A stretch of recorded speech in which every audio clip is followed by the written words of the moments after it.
Growing up in Portland, Maine, I always looked up to my big brother Tommy. He was funny, he was brave, and he was by far the best player on his high school football team. He was so good that his coaches were talking about scholarships by the time his senior year rolled around. But Tommy had other plans, and in 1964, he took a bullet flying a helicopter over in Vietnam. And in typical Tommy fashion, he managed to fly his bird back to base, and he even landed the thing before passing out. Doctors fought to save his life, but sadly, he didn't make it through the surgery, and we lost him. I was 13 when we got the news, and it broke us. It was the worst thing that ever happened to us, and it took 5 long years before we even felt like a family again. But then just as we were starting to shake off the grief and regain some sense of normalcy, the draft happened. I was 18, unemployed, and ripe to be picked out for mandatory military service, and when my parents realized this, they freaked. Mom almost lost her mind thinking that she might lose a second son to the same godforsaken war, and Dad wasn't much better. But unlike Tommy, who wanted to go to Vietnam because he wanted to fly helicopters on Uncle Sam's dime, I had a way out. An old friend of my mom's had a brother in the church, and if he pulled a few strings, he could get me a scholarship for an undergrad course at the University of Maine. And because if I was destined for the seminary, I could dodge the draft and avoid Vietnam altogether. And the plan was for me to skip out once the draft ended. But to my surprise, studying the Bible gave me back a sort of hope that losing Tommy had taken away. Faith proved a potent medicine, so when it came time to leave, I decided to stick around instead. Now for me, the church was all about service, not just God, but to my fellow man, and so I relished any and all opportunities to volunteer with charitable organizations. Naturally, I preferred to work in places which needed that charity most, and this was how I became involved in the Schoolhouse Project. It was started in the late 70s by the Maine Council of Churches as a means of providing Sunday school services to kids in underprivileged areas. They had a chapter down in Florida, one in Oklahoma, and another in Arkansas, but they wanted to open a 4th chapter in the state of Virginia, and they wanted me to spearhead it. I considered it a great honor, so I accepted the offer on the spot.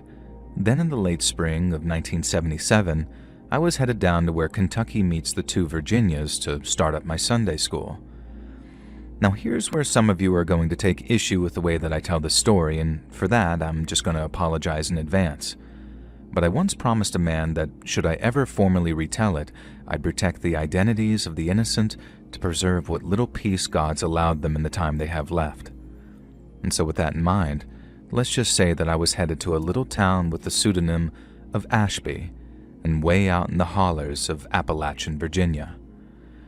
And for those who don't know what a holler is, it's basically like small valleys which carve up Appalachia's rolling hills, and one of the best words I can use to describe them is arterial. In a 5-mile radius, they might be 15 to 20 of them, all hidden away around the highways on which small towns spring up, with Ashby being one of them. And by the time I got there, coal was the basis of the town's economy, and with the oil crisis plaguing the mid-70s, as you might remember, the town's business was booming. Folks were moving themselves into Ashby by the dozen after getting themselves jobs in the mines. And although the town's 2 churches were enough to cater to the new arrivals, there was no Sunday school teacher to teach the ever-rising number of kids. And that, boys and girls, is where I came in. After renting a small single bedroom in a local boarding house, I set about introducing myself to the local preachers. And then once I had their blessing, I cobbled together a small tent, some chairs, and a chalkboard. I'd once believed that growing a full and attentive classroom would take patience, but from that very first Sunday, my tent was just about full to bursting. I taught the kids all about Jonah and the whale, they always loved that one, and how God can help us out even when all seems lost. And then when it came to feedback from parents, the only complaint seemed to be that there weren't enough chairs. But the next Sunday, almost every set of parents brought some piece of lawn furniture or an old folding chair, just about anything they could get their hands on. And over time, the Virginia chapter of the Schoolhouse Project proved a resounding success. Ashby might have been a poor community, but people were rich in spirit, and through meeting the parents of children I taught, I became familiar with almost everyone in town. Some parents genuinely wanted their children to be taught scripture. Others simply wanted someone to watch them for an hour while they fought through their hangovers. And I came to suspect the mother of a boy named Joshua fell firmly into that second camp. She didn't seem very interested in talking to me when she came to collect him on Sunday mornings. She just appreciated me being there to watch him. And so when little Joshua didn't show up to Sunday school for 2 weeks running, I became a little worried. I called over to his mom's place, a little trailer on the edge of town, and was relieved to hear that Joshua had just been under the weather. But when I next saw him at Sunday school, he still looked very pale, and he seemed much more timid than usual. After giving the kids some paper and crayons and asking them to draw an animal that they think would have been on Noah's Ark, I took Joshua to one side and asked him how he was. He must have been no more than 7 or 8 years old, and he wasn't the most confident of children. But when he told me that he'd been sick and had to stay home, he couldn't look me in the eyes at all. When I asked him what kind of illness he'd been suffering from, Joshua said that he didn't know. He just knew that it made him want to sleep a whole bunch until he suddenly felt better again. That all sounded pretty regular to me, so I didn't press him on it. But before he went back to his seat, Joshua told me about a dream that he had when he was sick. He said that the first time he fell asleep after getting so sick he couldn't stand up anymore, he dreamed that he was walking through a patch of underpants trees. Hearing the words underpants trees in sequence took me so off guard that at first I sort of laughed a little bit. Joshua smiled too as I confirmed what he'd said, and then he told me how these big old make-do dolls come out from behind the trunks of the underpants trees and started to play with him. Now, for those that don't know, a make-do doll is a sort of Appalachian tradition, or at least something that became one over time. The concept was brought over by English and Scottish immigrants in the 1800s and refers to a doll that's cobbled together from old scraps of things, one you make do with. They come in all shapes and sizes, but a lot of make-do dolls are simply cloth sacks that have been stuffed and had faces stitched on them. And so when Joshua said a bunch of make-do dolls came out of the trees, I pictured a bunch of silly-looking sack men with scraps of hair and silly hats, with big old smiles stitched onto their fronts. Joshua said if he had dreams like that every time he got sick, then getting sick wouldn't be so bad. The only thing was, after he had it, he felt worse than ever, and he slept for the longest time before he finally started to feel better again. It's hard to even say this now, but at the time I just sort of laughed. I told Josh that it was the silliest dream I'd ever heard of, and he must have had one heck of an imagination to dream something like that up. He smiled again, and then, before he returned to his seat, he said something which made my heart sink. He said the next time he got so sick he fell down, he hoped that he wouldn't have to sleep out in the woods again. Now, looking back, I'm not sure how I got through the remainder of that lesson, but somehow I sort of powered through it, and usually it was Josh that struggled to look at me in the eye, but when his mom came to get him, it was me that had trouble looking at her. What Josh told me stayed on my mind for the rest of that Sunday, and then the next morning, I used the phone at the boarding house to call the county sheriff's office.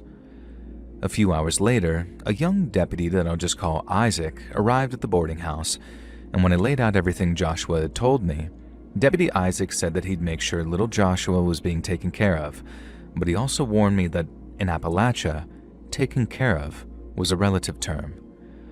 Folks had to work so hard and so long just to keep food on the table that even the good ones didn't have the time to watch their kids 24/7. Then if the department went around filing neglect cases on everyone who let their kids run off into the hollers, half the county would be up on charges. Isaac could head over to Josh's place, talk to his parents, even give them a warning, but they weren't going to transform overnight, at least not while their grocery run looked like it came from a distillery.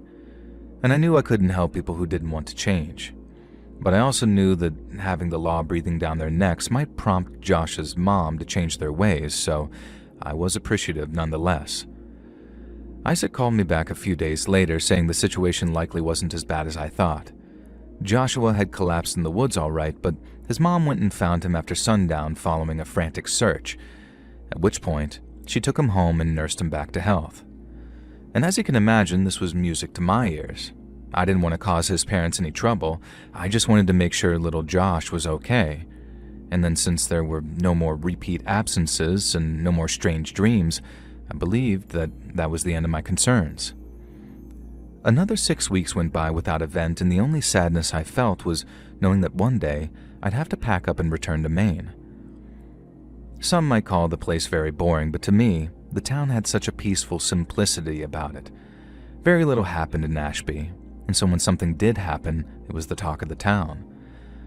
I remember calling into the grocery store one day, saying hi to Chet behind the counter, and then immediately being hit with, "Hey, Pastor, did you hear about the fire over in Godby Holler?" It turned out that, just as Chet said, there had been a fire in a place called Godby Holler, which coincidentally was host to an old abandoned plague town that folks believed was haunted. Still a relative newcomer, I'd never heard of the place when he first mentioned it, but Chet soon filled me in on his history and how if it wasn't for the town of Godby suffering an outbreak of plague just after the Civil War, Ashby might not exist at all. He said scores of poor folks had their homes nailed shut out there, and while an effort was made later to burn the place down, some of the quarantined homes still stood. The holler was way overgrown, meaning you had to be a fool to head in there if you didn't want snake bit, but Chet also told me that even if it wasn't, folks would still avoid Godby Holler like the plague on account of it being haunted. Chet said that he'd already heard rumors that the fire was of spectral origins, that the restless ghosts of the plague victims were trying to finish the job of purifying the place. But in both Chet's and my own humble opinions, the cause was more likely to be a cigarette butt, freshly flicked from some teenager's fingers. The fire had raged all night, then been extinguished by fire crews shortly after dawn, and generally speaking, the townsfolk treated the fire as an isolated anomaly, but in truth, it was the first in a chain of events that, by then, could never be stopped. Around 6 weeks prior to my return to Maine, 3 of Ashby's residents disappeared overnight. One of the men owned a small trucking business, so we'll just call him the trucker, and another was a supervisor at one of the county's few functioning sawmills, so we'll just call him the logger. And both were respectable members of Ashby's community and, from what I can gather, had no prior dealings with the law. But the same could not be said for the third man. And for reasons that'll become obvious, I'll simply refer to this man as the brother. But for now, all you need to know is that the brother was a deadbeat alcoholic who lived in a poorly kept trailer in the same park as little Joshua and his mom. Unlike the other 2 missing men, the brother was most certainly known to the police, and in addition to his long list of priors, he was a constant thorn in the side of Ashby's citizens. He'd drink, he'd steal, he'd start fights, and in what I considered a delicious twist of irony, was the brother of none other than Deputy Isaac. Learning this sparked a deep sympathy in me. Isaac's brother, ever the black sheep of the family, had finally fallen victim to his own poor choices and had no doubt ended up in some serious trouble. It certainly didn't seem to be some innocent and spontaneous vacation, as the 3 men barely knew each other. Neither had they left any kind of note, so given the brothers' history, it was assumed their disappearances were of a criminal nature. Some feared the brother had murdered the 2 men following some kind of altercation and had left after hiding their bodies somewhere. Others suggested a mutually beneficial plot had gone bad. For example, maybe a drug deal had gone wrong. Needless to say, the men did not return, and as time went by, Ashby's residents grew more and more despondent. They launched public appeals, made missing posters, and walked the woods surrounding the town while calling out the missing men's names. Then as the posters and the search parties started to dwindle, so did their hope, and that's when the vigil started. Folks would walk the streets looking somber and holding candles, all silently praying for the missing men's return. I joined every single one, although it filled me with anguish, especially to see Deputy Isaac among the crowd, with a terrible look of grief in his eyes.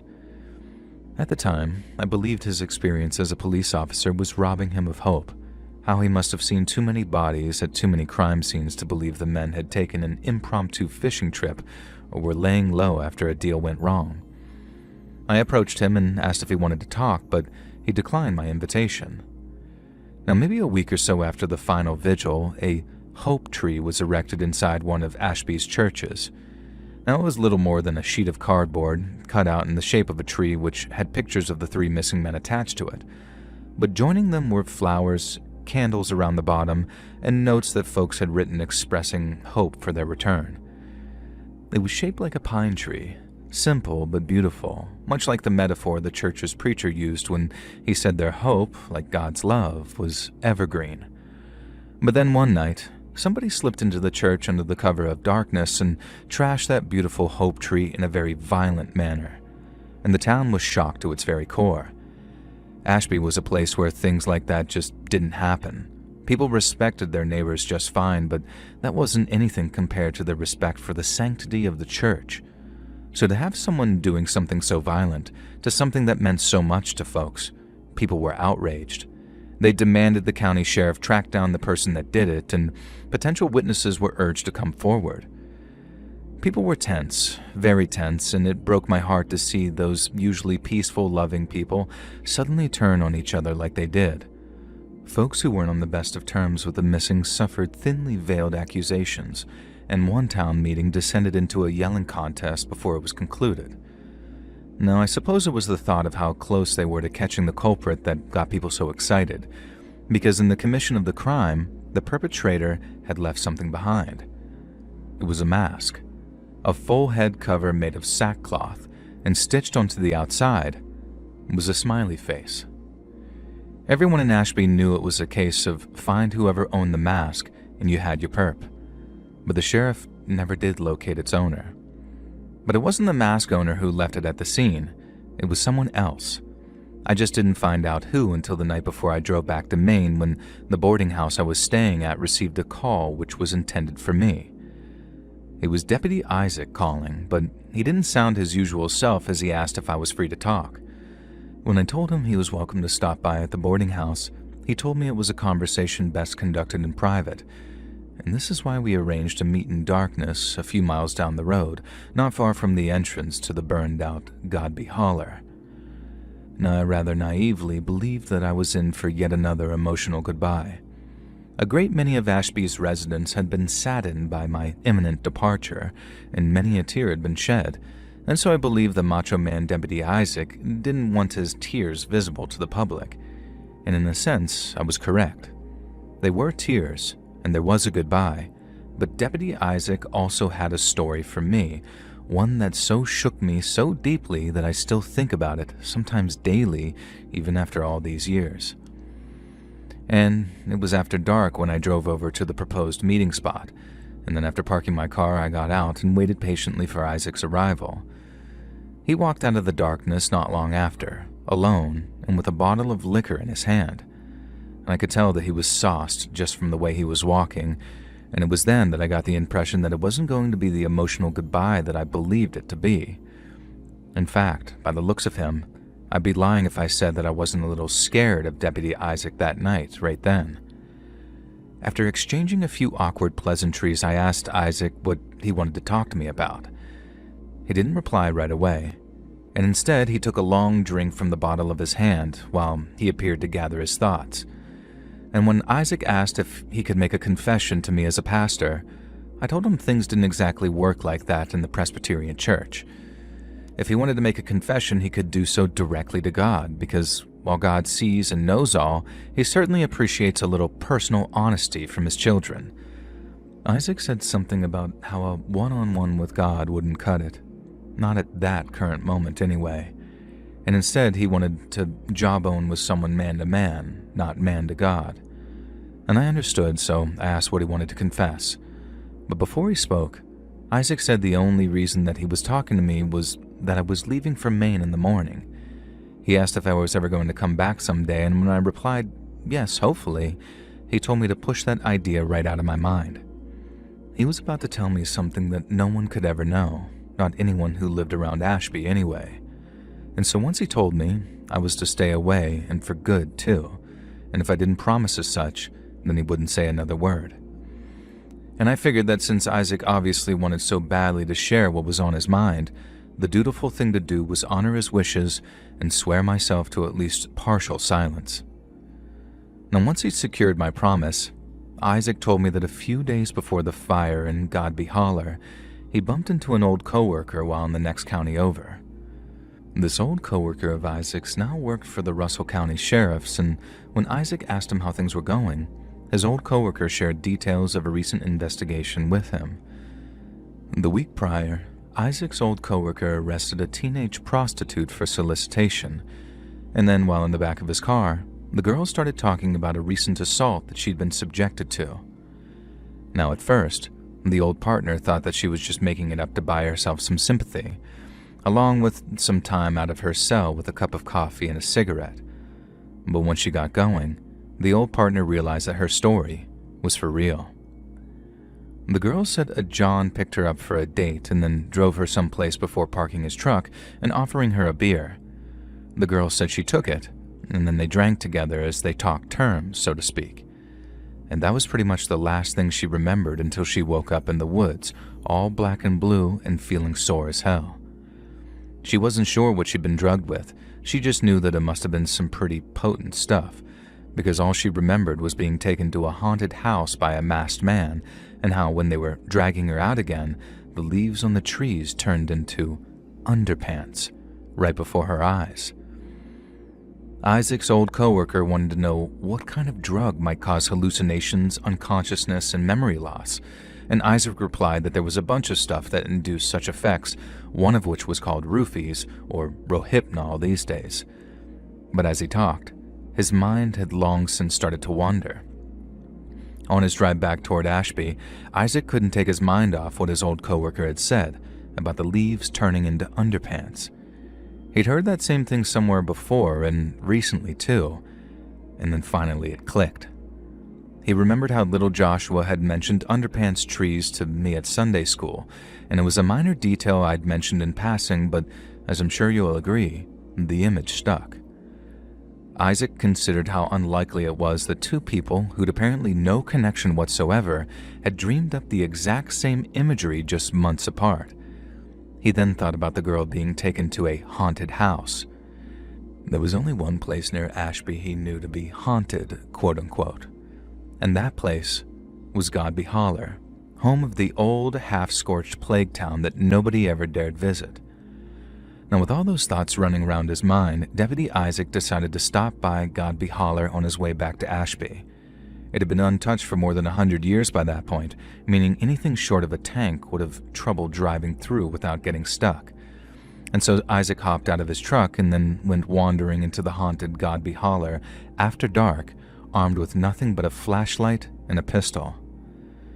He walked and walked, feeling his leg getting cut to ribbons by thorny olives and Jimson weed pods, and while he found the half-burned plague town of Godby with no problem, he didn't find any underpants trees. Isaac carried on walking, looping back around to cover the whole holler. Then on his way back, tucked into a shady corner, he found a clearing ringed by unusually colored dogwood trees. Because it wasn't just white dogwood flowers decorating those trees, and when Isaac shone his flashlight into them, he saw dozens of pairs of differently colored underwear, all hanging from branches. Deputy Isaac said that he put it all together on the spot.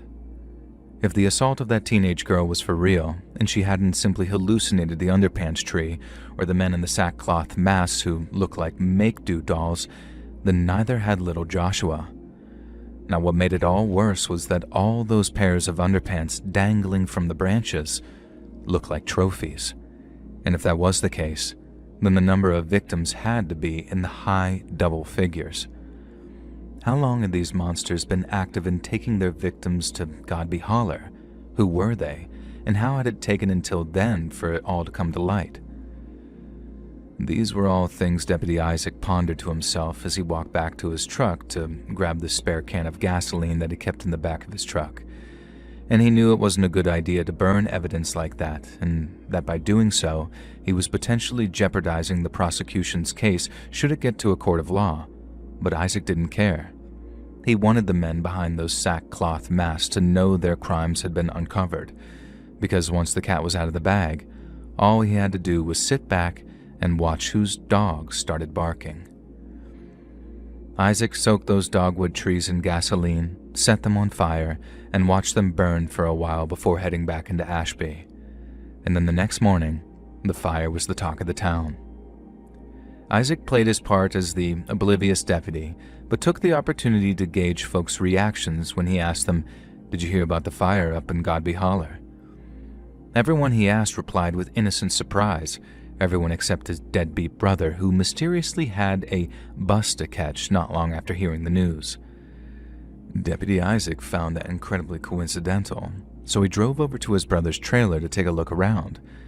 And it was there, hidden away in the back of a messy closet, that Isaac found a bag containing a sackcloth mask with a smiley face stitched onto the front. Isaac's brother returned home later that night to a dark and seemingly empty trailer. But waiting for him in that closet, which contained the sackcloth mask, was his sheriff's deputy brother. Isaac said he had to torture him to get the full story, because not the law and not even a gun to his head scared him enough to reveal the truth. Isaac had to stuff his brother's mouth with a wet rag while he beat him, and then after he broke the first finger, his brother started to talk. He, the logger, and the trucker had been picking out victims for almost a decade by that point. They didn't do it often, just whenever the brother needed money so bad that he was willing to lure a child into the woods to drink a special bottle of sody pop that he'd laced with downers. Only the brother got so used to dosing kids that he messed up supremely when it came to drugging that teenage prostitute. And that was his one big mistake, and by pure happenstance, it made its way back to him in a way that he could never have predicted. Having learned that his brother, his own flesh and blood, was practically the linchpin in a local predator ring, Isaac had some serious thinking to do. He ended up untying his brother from the chair that he'd bound him to, and then, after popping the caps off a couple of beers, Isaac said he'd fix everything. All his brother needed to do was call up his two buddies and arrange a meeting so Isaac could figure out which creases needed to be smoothed out. He said his brother was so grateful that he cried, and in the service of covering up his crimes, was only too willing to set up that meeting. But once he did, and he relayed the time and location, Isaac grabbed his brother by the throat and strangled him to death right there in his trailer. Later that night, he drove out to the meeting place and waited for the trucker and logger, and then when they showed up, all that waited for them was judgment. Deputy Isaac said that he threw the two men's bodies in the trunk along with his brother's, and then he drove to an old abandoned mine that he knew of a few counties over and tossed their bodies down a very derelict shaft. Isaac said at first he had no doubt that he'd done the right thing. He said the legal system in this country is kind of like a sieve, and since some crimes slip through the cracks, he couldn't bear to sit back and let that happen after a full-blown confession from one of the perps. He didn't regret killing the logger or the trucker, but the memory of that look in his brother's eyes, the one he got when he realized his own brother was going to end him, it haunted Deputy Isaac. He remembered the story of Cain and Abel, and albeit in very different circumstances, began asking himself the same thing Cain did, that question being, am I my brother's keeper? He began wondering if he should have helped his brother, not by covering up his crimes, but by putting him in handcuffs and protecting him from himself. And that's when Deputy Isaac asked me, in my most humble opinion, if I believed a man who'd murdered his own brother would be allowed to enter heaven. I told him he'd have to make a very good case before the Lord because the oldest of the oldest laws still read, "Thou shalt not kill." But I also said that if what he told me was the God's honest truth, then certain provisions might be made for a man who'd killed to protect the innocent from, and I say this with no hyperbole whatsoever, the power of Satan. Isaac told me that the only reason he was sharing all this with me, and me alone, was that the people of Ashby were simply not able to handle the truth. And aside from his brother, the missing men had both been pillars of their community, and if the truth was known, it would tear the fabric of that community apart. The same effect would be achieved if the whole thing went to trial and the truth came out that way, and so instead, Deputy Isaac decided to dispense justice both personally and privately. The only real question that remained was whether or not he could live with the memory of killing his own flesh and blood. I still think of Deputy Isaac and his brother, even all this time later, because there's a line from the Book of Chronicles I wish I'd shared with him that night that we met near Godby Holler. If my people, who are called by my name, humble themselves and pray, and seek my face and turn from their wicked ways, then I will hear from heaven and will forgive their sin and heal their land. But there's also a verse from Ezekiel that I wish I'd shared with him too, one which reads, "So I will tear down the wall which you plastered over with whitewash, and bring it down to the ground, so that its foundations is laid bare. And when it falls, you will be consumed in its midst, and you will know that I am the Lord." It's a verse all about the consequences of concealing evil deeds, and how when men lay them bare and allow the wicked to be consumed by their own misdeeds, they become the instruments of God. Because in this life, or the next, there will be consequences for those who inflict wickedness, especially upon the innocent, and I believe that enough to bet my mortal soul on it. So peace be upon you, Deputy Isaac. You know who you are, and you're still in my prayers.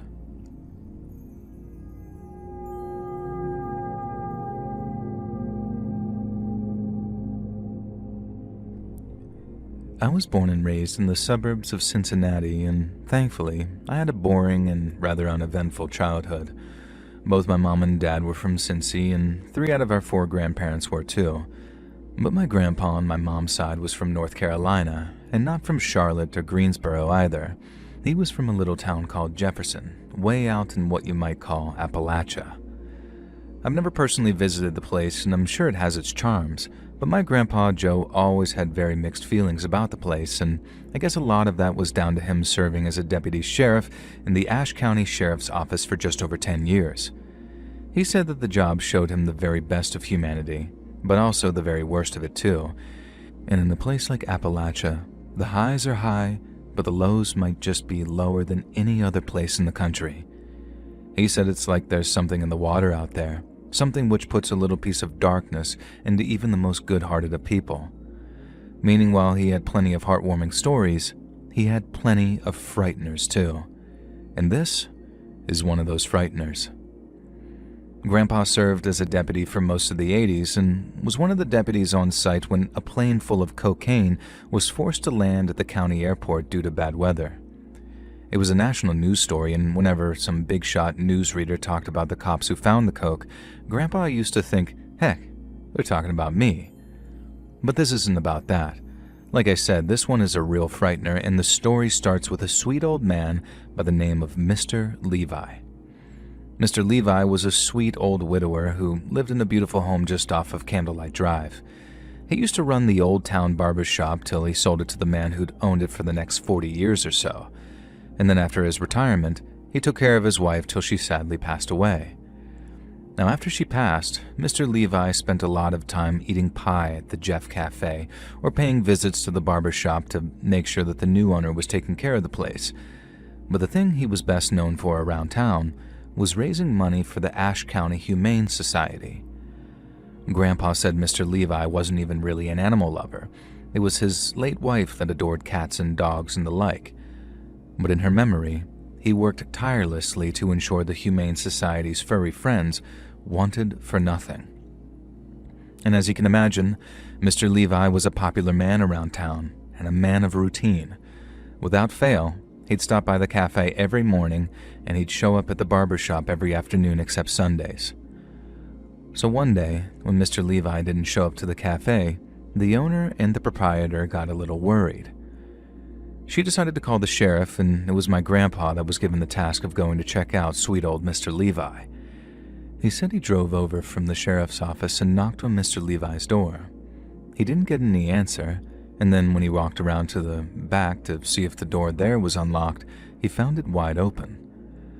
Grandpa said that when he first walked into the house, he could hear the sound of a kid's show playing on the TV. He said for some reason the sound put him at ease, as if nothing bad could ever happen while a kid's cartoon is playing on the television. And he called out for Mr. Levi, but heard nothing but the sounds of that cartoon. And then he turned into the TV room and he found Mr. Levi's body, propped up and a blood-soaked easy chair, and missing its head. But then, according to my grandpa, it was hard to tell if it was the beheading that had killed him, because the cause of death could have just as easily been the massive blunt force trauma to his feet and shins, or the 78 stab wounds later discovered around his chest, neck, and stomach. Grandpa said it was a goddamn bloodbath, the worst murder scene he'd ever had the misfortune of witnessing. And right away, the question on everyone's lips was, why the hell would someone do that to sweet old Mr. Levi? Right away, Grandpa and his fellow deputies hit a brick wall. There were no witnesses, no fingerprints, and nothing seemed to have been taken from Mr. Levi's home. Whoever killed him slipped in and out quickly and quietly, and had inflicted a hideous amount of damage before they disappeared into the night again. The sheriff and his boys were stumped. They approached the case from every possible angle and chased down every possible lead, but when all was said and done, they were no closer to finding Mr. Levi's killer than they were the day that they found his body. As the department got more and more desperate, the sheriff asked my grandpa to do a little research into Mr. Levi's family to see if any relatives were around for us to talk to. And that's how he discovered that Mr. Levi was a distant descendant of a man named Emmanuel Willis Wilson. Now, a lot of you are going to be asking, who the heck is that guy? And I asked myself that same question when my grandpa first said his name. Well, Emmanuel Willis Wilson was the 7th governor of West Virginia, and he's famous for two things. Number one, he had an extended term as governor due to an electoral dispute, and number two, he refused to extradite a man named William Hatfield to Kentucky for crimes against its citizens. William Hatfield, better known to some as Devil Anse Hatfield, was the patriarch of the Hatfield family, who from 1863 to 1891 fought a blood feud with the McCoy family, who were headed up by old Randall McCoy. It all started because most of the people around there fought for the Confederacy, but a McCoy man named Asa Harmon McCoy fought for the Union. While old Asa gets bushwhacked, old Randall suspects the Hatfields, and then the rest is history. And the feud got so intense that it gained national attention because at one point, it looked more like a straight-up war than just a family rivalry. People threw their lot in with either side, which made them targets for raids by night riders on the other side, and it was like the Civil War all over again. And then when authorities in Kentucky tried to bring the Hatfields to justice, Governor Emmanuel Wilson stepped in and made sure that that didn't happen. Devil Anse Hatfield was so appreciative of Governor Wilson's efforts that he named one of his sons after him, and to this day, Wilson is still considered the man who could have put an end to all of that and chose not to. It's possible that if he cooperated with Kentucky's extradition request, he too would have been killed, but by refusing to bring the Hatfields to justice, Governor Wilson wrote himself into the story whether he intended to or not. And this meant that it wasn't completely out of the question that Mr. Levi's murder had been connected to those committed by the Hatfields and the McCoys. But Grandpa said the idea was so ridiculous at first that it actually made the deputies laugh when someone made a joking offhand suggestion of it. But then, as avenues of investigation dwindled and they found themselves increasingly clutching at straws, someone in the department decided to do a little research on the family lineages of Jefferson's residents. And when he did, he found something unbelievable. One of the men of the McCoy side of the feud was a man by the name of Bad Frank Phillips. Now, Bad Frank ended up dying a couple of years after the feud officially ended, after getting himself shot in the leg during a drunken argument. But word has it, his death left a whole bunch of daughters without a father. Since their mother couldn't look after them, she went about marrying these girls off to just about anyone capable of taking care of them. And they all take their husbands' names, have daughters of their own, and those daughters had their own daughters, and so on and so forth, until Philip's blood had been diluted to the point that it's barely even detectable. Unless, of course, a person takes the time to map the family lineage of Jefferson's residents, at which point you discover that an unusually large number of Bad Frank's descendants ended up settling in none other than Ashe County, North Carolina. Out of Jefferson's 1,500 residents, my grandpa's fellow deputy figured that at least 11 of them were blood relatives of Bad Frank Phillips. and those were just the folks that he could confirm were his descendants. That meant that overnight, their list of suspects went from 0 to almost a dozen different people. But that was if, and only if, the department was going to entertain the idea that Mr. Levi's murder was in fact a continuation of the Hatfield and McCoy feud, almost 100 years after its official conclusion.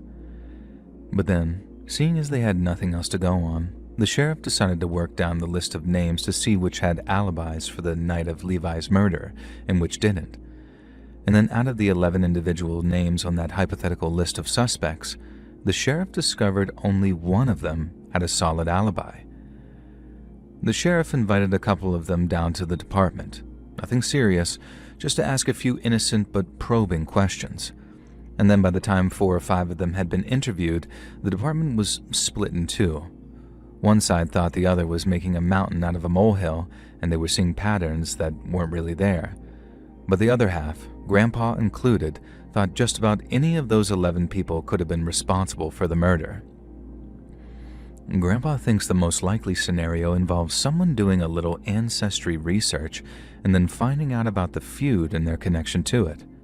The same person must have researched the ancestries of everyone else in town, found out who Mr. Levi was related to, and for some godforsaken reason decided to add to the feud's body count. And the best way of figuring out who that was would be to find out who'd been thumbing through the records, because they're all available to the public down at the county courthouse. But they don't keep lists of the people who do that. All you gotta do is ask permission, and at the time, the courthouse didn't have security cameras, just a lone deputy who kept the peace during hearings. I remember my grandpa telling me all of this, and then when he got to that last part about not being able to prove who did it, he stopped and shook his head. I understood why without him needing to tell me, as he was frustrated and I was too, because he told me a story that didn't have an ending. All he left Jefferson with was his theories and suspicions, and a desire to get the heck out of a town where people still murdered each other over age-old scores.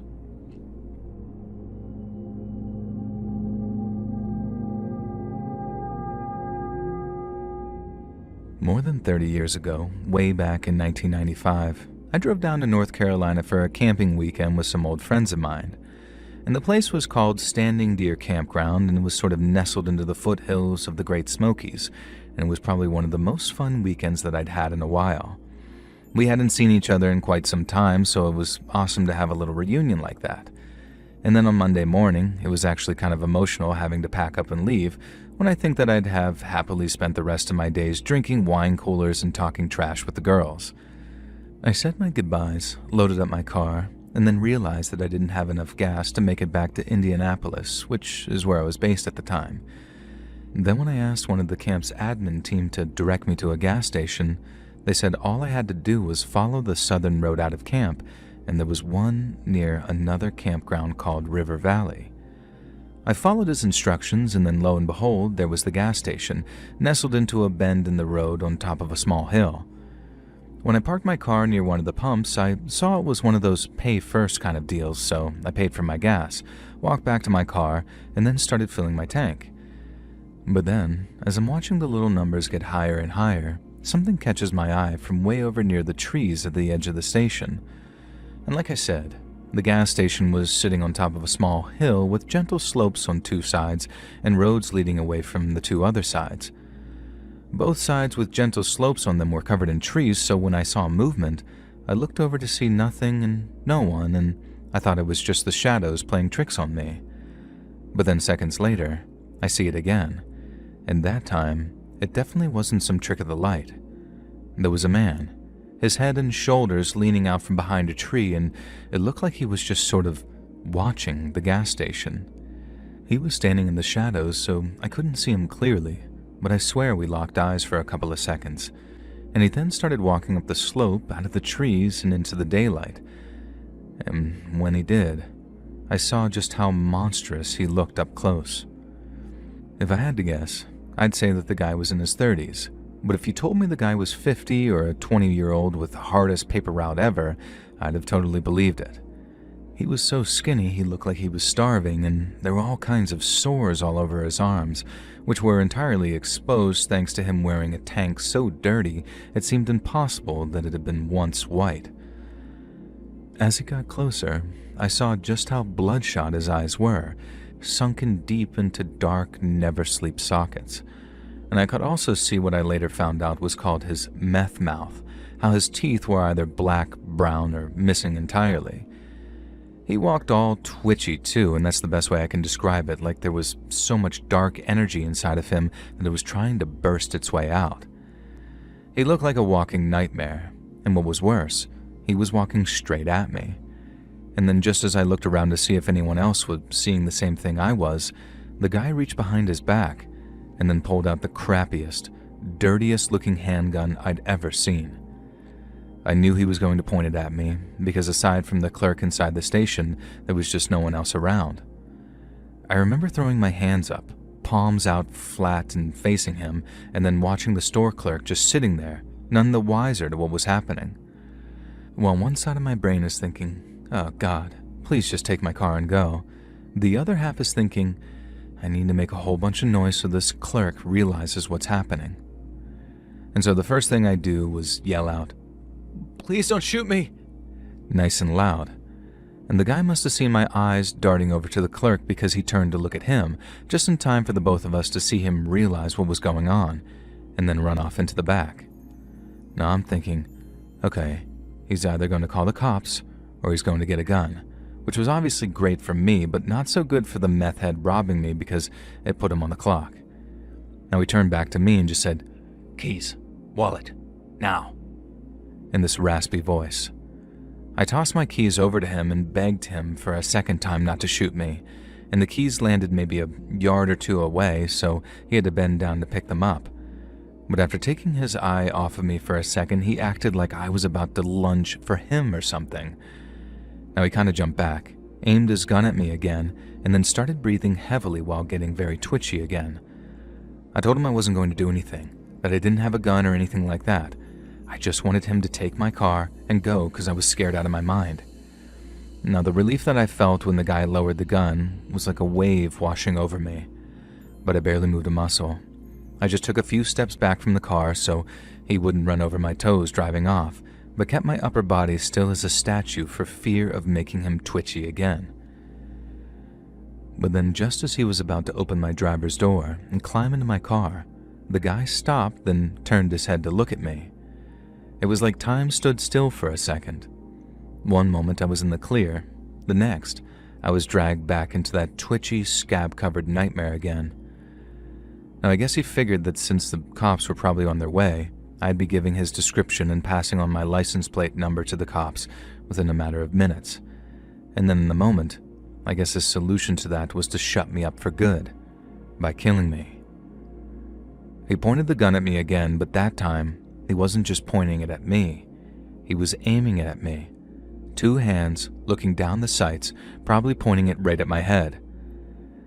I thought that was it, that my time was up, and despite once picturing myself passing on in a bed surrounded by grandchildren, I was going to die in a rural gas station in Appalachia. It's so weird to think about it now, but I was so keyed up and hyper-focused because of the adrenaline that I actually remember seeing the guy's fingers start to tense and flex as he pulled the trigger. The next thing I remember was the bang, and I expected to be knocked off my feet. But instead of me flying back onto the concrete with a hole in my head or chest, I watched as the meth head's gun exploded in his hand. I remember watching it burst into pieces and then fall out of what was left of the meth head's hand. It looked shredded, like raw steak, just strips of flesh and meat dangling there for a moment of silence after the bang. And then the meth head started screaming. And he didn't just scream though. He fell back on his butt, holding his shredded hand by the wrist as blood started to pour from it like a goddamn fountain. He screamed and screamed, all while I was frozen to the spot, and then maybe only a second after he started yelling at me, You bitch! I'll kill you! I saw the store clerk walk out of the gas station with some kind of long gun, either a shotgun or a rifle, I couldn't tell which, and he yelled at that meth head not to move another inch because he'd already started trying to get back on his feet, and if he did, he'd get his head blown off too. The meth head then directed all of his anger at the gun-holding clerk, but he did as he ordered and didn't move. The clerk said the cops were on their way and that he'd take things from there, and then told me to get in my car and get out of there, and to never, ever come back. I figured the cops might need to take a statement from me, but the clerk said he saw everything. And I guess that he could tell that I wasn't from around there, being right next to a popular campground and all, and I didn't know it at the time, but getting the heck on out of there and back on the road was the best thing for me. I needed to get away from that freak who tried to kill me, and I needed to get away from all that blood of his on the ground. What happened that day was one of the worst things to ever happen to me, and I didn't need it extended for a single moment longer than necessary. I didn't recognize what wisdom that was until much later, when I realized how much worse it'd have been if it became a whole horrible chapter in my life, instead of just this horrible one-off event that I got to walk away from right then.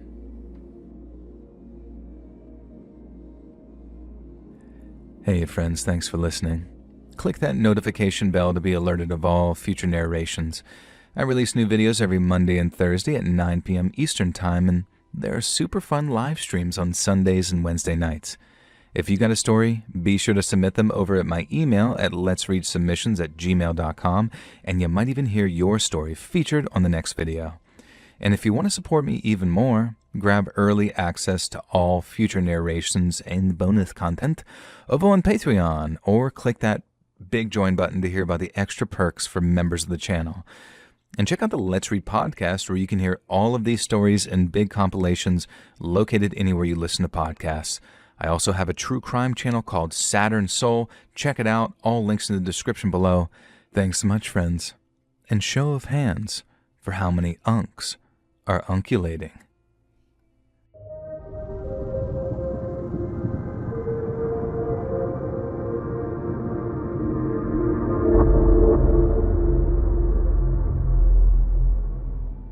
I was raised by a single mom in trailer parks all over the southern Ozarks, and while it definitely wasn't a childhood I'd want for my own kids, I can't say my mom didn't try. In fact, she did a fine job. She worked her butt off to keep a roof over our heads and food on our table, and aside from a few isolated incidents, I'd say the vast majority of my younger years were very happy ones. But there's this one thing that really stands out to me. From back when I was in 3rd grade, and it kept me up at night for weeks afterwards, wondering what in the world had really happened. And so for the longest time, we had these neighbors to the right of us who coincidentally were also a single mom and daughter. There was the daughter, Janine, and the mom, Carla, but unlike us, they were like a whole generation older. Janine was just younger than my mom, so maybe late 20s, early 30s, and Carla had to be in her 60s or 70s. I remember her being fairly active when I was much younger, but by the time I turned 9, she'd gotten really sick with something. So sick, in fact, that she spent most of her time in bed. I'd see her out on the porch every now and then, sitting in her wheelchair, but she didn't talk much anymore. She barely even looked over at me whenever I waved to her. It was really sad, seeing her waste away like that and only ever being in that gosh darn chair. But then one night, things got weird. Like really weird. And so, on the night in question, I remember waking up and feeling like I was about to wet the bed, and so I took myself off to the bathroom as quickly and quietly as I could.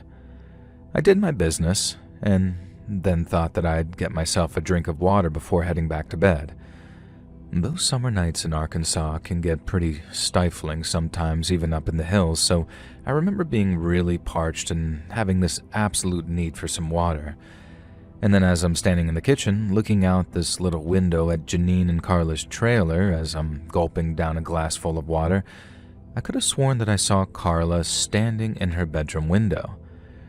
And at first I couldn't tell if it was just a trick of the light, because we almost never saw her standing up straight like that anymore. Not unless she had the support of something like her chair or the wall or something. But when I raised my arm and waved to her, she waved back. I was happy, really happy in fact. It had been the first time that we'd interacted like that in what felt like months, and I figured that there had to be maybe some improvement in her condition. I remember going back to bed in a very good mood before drifting off to sleep again, and then the next morning, it totally slipped my mind until I was already at school. By the time I got back home again, I guess it wasn't that high on my list of mental priorities because I didn't mention it to Mom then either. It was only the second time it happened that I brought it up with her, and that happened exactly a week later on another Thursday night. It had been a confusing week because Carla hadn't interacted with me during the daytime, and I think I'd seen her maybe 3 or 4 times during that entire whole period. She'd always been sitting out on the porch getting some fresh air, but every time I'd wave, she'd do that same thing of just sort of not even looking at me, like she couldn't, even if she wanted to. I didn't understand why she was being so hot and cold with me. I mean, I knew it was most likely her illness getting her in the daytime. It was just weird that she'd be so active at nighttime after being up all day while being taken care of by her daughter. But then, just like the previous week, I ended up waking up during the night, not to go to the bathroom, but for a glass of water. And then as I'm looking out the window again, there she was again. We went through the same ritual. I waved at first, and then she waved back. Only that time I took the time to look a little harder, and a little longer too. I couldn't see Carla's face, but I also couldn't tell if that was because no light was actually catching it, or she had her neck down so she was looking at the floor and all her hair was covering her face. I remember getting really creeped out at that second thought for a second, but I soon calmed down because how could she know that I was waving unless she could see me? I tested it out, gave her a second wave, and when she returned it, I figured that I just freaked myself out a little bit. Of course she could see me, I was just being silly, and I still went to bed feeling a little bit creeped out while wondering exactly what was wrong with that poor, sweet old woman. Now, the next morning, I brought it up with Mom at breakfast and told her Carla had been waving to me from her bedroom window. I was about to ask if she knew what was wrong with her and why she might be all active and looking out the window at night. At first, Mom asked, "What did you say?" Like I'd somehow confused her. And then when I confirmed, I remembered her looking almost sorry as she basically told me, "Oh, honey, you didn't see Carla. That must have been Janine." I was sure it was Janine.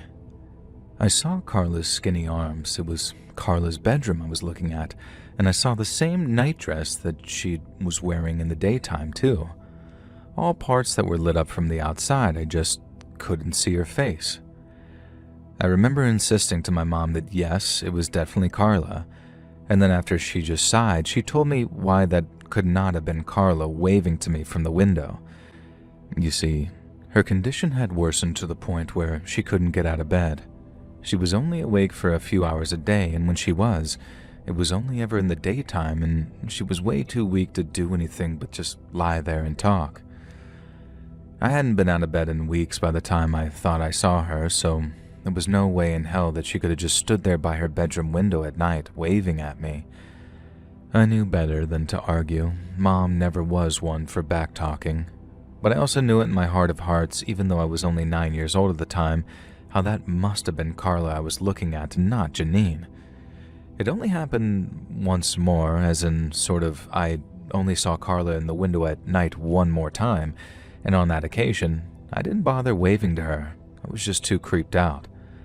I thought about yelling for my mom, but I also knew that if I did, fate would make it so Carla disappeared from the window and would make it look like I was just making stuff up. I even tried it out too. I walked back to my room and then crept into the kitchen and looked to the window, and then what do you know? Carla was gone again.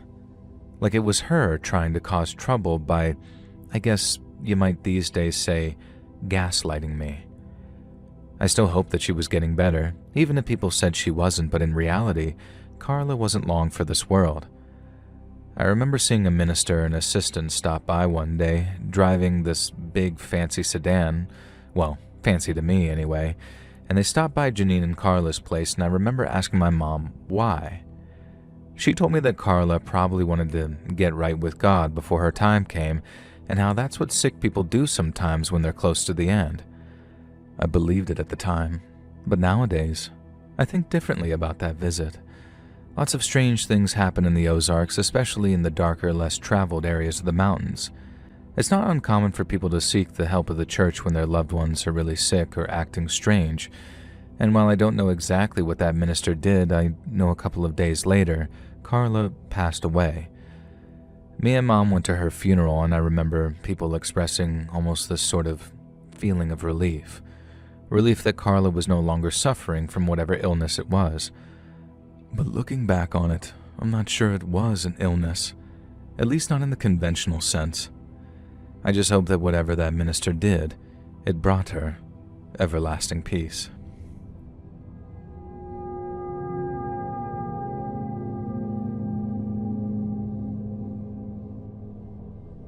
I've been a journalist all my life. I can't say I've worked anywhere particularly prestigious, but I made a living mostly through sports journalism. I've met some fine people in that time, some I remember well, and some that are beginning to slip my mind as the years go by. But out of all of them, there's one man whose name I'll never, ever forget, and that's a guy by the name of Chris Woods. Chris was a veteran of the Country Gazette that I worked at back when I was still just a pup, and he was held in such high regard that he worked GA, or General Assignment. Now, that's when a journalist is trusted to pick their own subjects, usually on account of their impeccable nose for a story, and so you can imagine how skilled Chris was, how much we all looked up to him, and how devastated we all were when he suddenly passed away one winter. His car was found parked up on the War Eagle Bridge with a note on the driver's seat explaining how there had been a diagnosis and how he was too tired to fight it. People were shocked. Some respected his right to choose, but others didn't and said that he should have fought. But to my eternal shame, I didn't have the heart to tell them that none of it was true. You see, the night before he passed, Chris came to me with one of those big old brown envelopes in his hand, A4 size. He told me he was going to meet with someone, and that if the meeting was successful, he'd be on his way to writing the biggest and most important story of his entire career. He was working under an assumed identity, and while that sounds unethical, trust me when I say that it was very common journalistic practice, probably even more so these days. Chris thought that he had all of his bases covered and had his mark completely fooled, but he also told me that he had this creeping sense of doubt about the whole thing. When I told him if he had his doubts he should call off the meeting, he said he couldn't. He said he was in too deep and that the rewards were too high and that if he didn't show, he might spend the rest of his entire life wondering about what could have been. But if anything did happen to him, I was to give the envelope to a buddy of his who worked over at a paper a city over. Because inside were all the notes, audio recordings, and photographs he'd collected during his investigation into the Cave Creek Baptist Church. Chris first mentioned the church about 6 months prior after a weekend spent visiting his elderly mom. She still lived in the house that he grew up in, way out in a little town called Mount Judea. I've driven through there once or twice, and it's a pretty little farm town set in the middle of a wide valley. Chris used to go down there to spend the whole weekend with her sometimes and said there were 2 things that she always made him do, without fail: peel potatoes and go to church with her on Sunday mornings before he drove back. Chris said that they went to the same church all their lives, and then one day, out of the blue, his mom says the girls from her bridge club had all started going to this place out near Cave Creek, and how it's undergone a beautiful renovation after a sizable anonymous donation. Now, I remember Chris saying how it sounded like good news at first. It's not often some old rural church falls into disrepair only to be saved by some wealthy benefactor whose granddaddy had been baptized there or something. So, being only too happy to see the church in all its newfound glory, Chris drove his mom over to the creek and laid eyes on the church there for the very first time. And boy, did he take a lot of notes on it. I had to go through my old copy of the files that he gave me to get all this right, but these were all the things he noted. Most rural churches have floors made of concrete, wood, or carpet, but Cave Creek Baptist had marble. Chris's mom said it was one of her friend's nephews who got the contract for the floor, and that he earned himself a very generous paycheck installing underfloor heating. The church's new sound system was equally impressive. Chris said that he used to review rock and roll shows down in Little Rock for one of the papers there, saying they were some of his favorite assignments. And that's how he got interested in concert setups, and how he recognized that Cave Creek Baptist was now complete with top-of-the-line speakers, sophisticated baffles, a digital mixing console, and even wireless microphones for those who stood at the pulpit. Outside, they had hand-laid stonework on the foundations and steps, and a paved parking lot with LED lighting and security posts. The landscaping included an irrigation system along with these beautiful specimen trees that looked like they were transplanted from a botanical garden. A whole extra structure had been built on the side, something they called a fellowship hall. Chris didn't get to look all the way inside, but from a window he saw a professional-grade kitchen with quartz countertops, along with commercial-grade refrigeration, which included a wine fridge. But the thing that really got Chris's attention were the security features. His notes said that they were, quote, high-end but low profile that doesn't match the trust in the Lord vibe. And he also recognized the cameras, which were neatly integrated into the architecture, as in having night vision and motion tracking features. They also have commercial-grade locks on reinforced doors and a silent alarm system that was tied to a private monitoring service.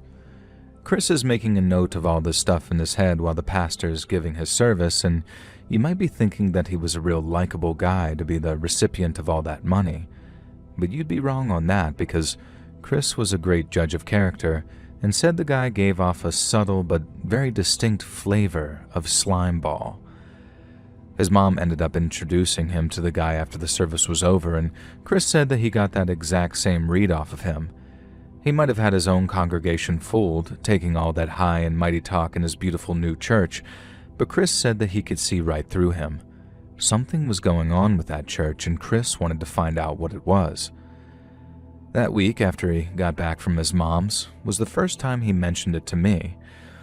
We were in the office taking our lunch break when he asked if I was familiar with the Cave Creek Baptist Church out near Mount Judea. Now, I didn't know the area at all back then, so he started telling me about the church and how strange it was that this little old place in the middle of the Ozarks seemed to be so flush with cash. I remember sarcastically saying that he should get to the bottom of things because that evil pastor was no doubt bumping off his elderly congregation after rewriting their wills. And Chris laughed, and I thought that was the end of it. But then maybe a week later, he was reading a book over lunch, this dusty old local history book titled Old Churches of Newton County. It was my turn to laugh as I told him to drop it already, that he had better things to do than get all paranoid about some lucky pastor getting himself a generous donation. But Chris always did know when he was on to something, and that old church was no different. Now, he kept on visiting his mom on the weekends just as an excuse to hang around the church without showing up in a professional capacity and ruffling feathers. He went maybe 4 or 5 weeks in a row, watching the whole time, figuring out who was an associate or an assistant. And then slowly but surely, he figured out that the one guy's job title was just head of security. He could understand why the place needed a security guard, but apparently, Cave Creek Baptist had a whole team.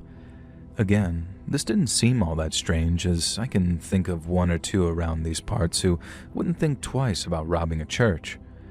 But if that was the case, why was the head I mentioned, a man named in Chris's notes as Danvers, hardly ever around the church?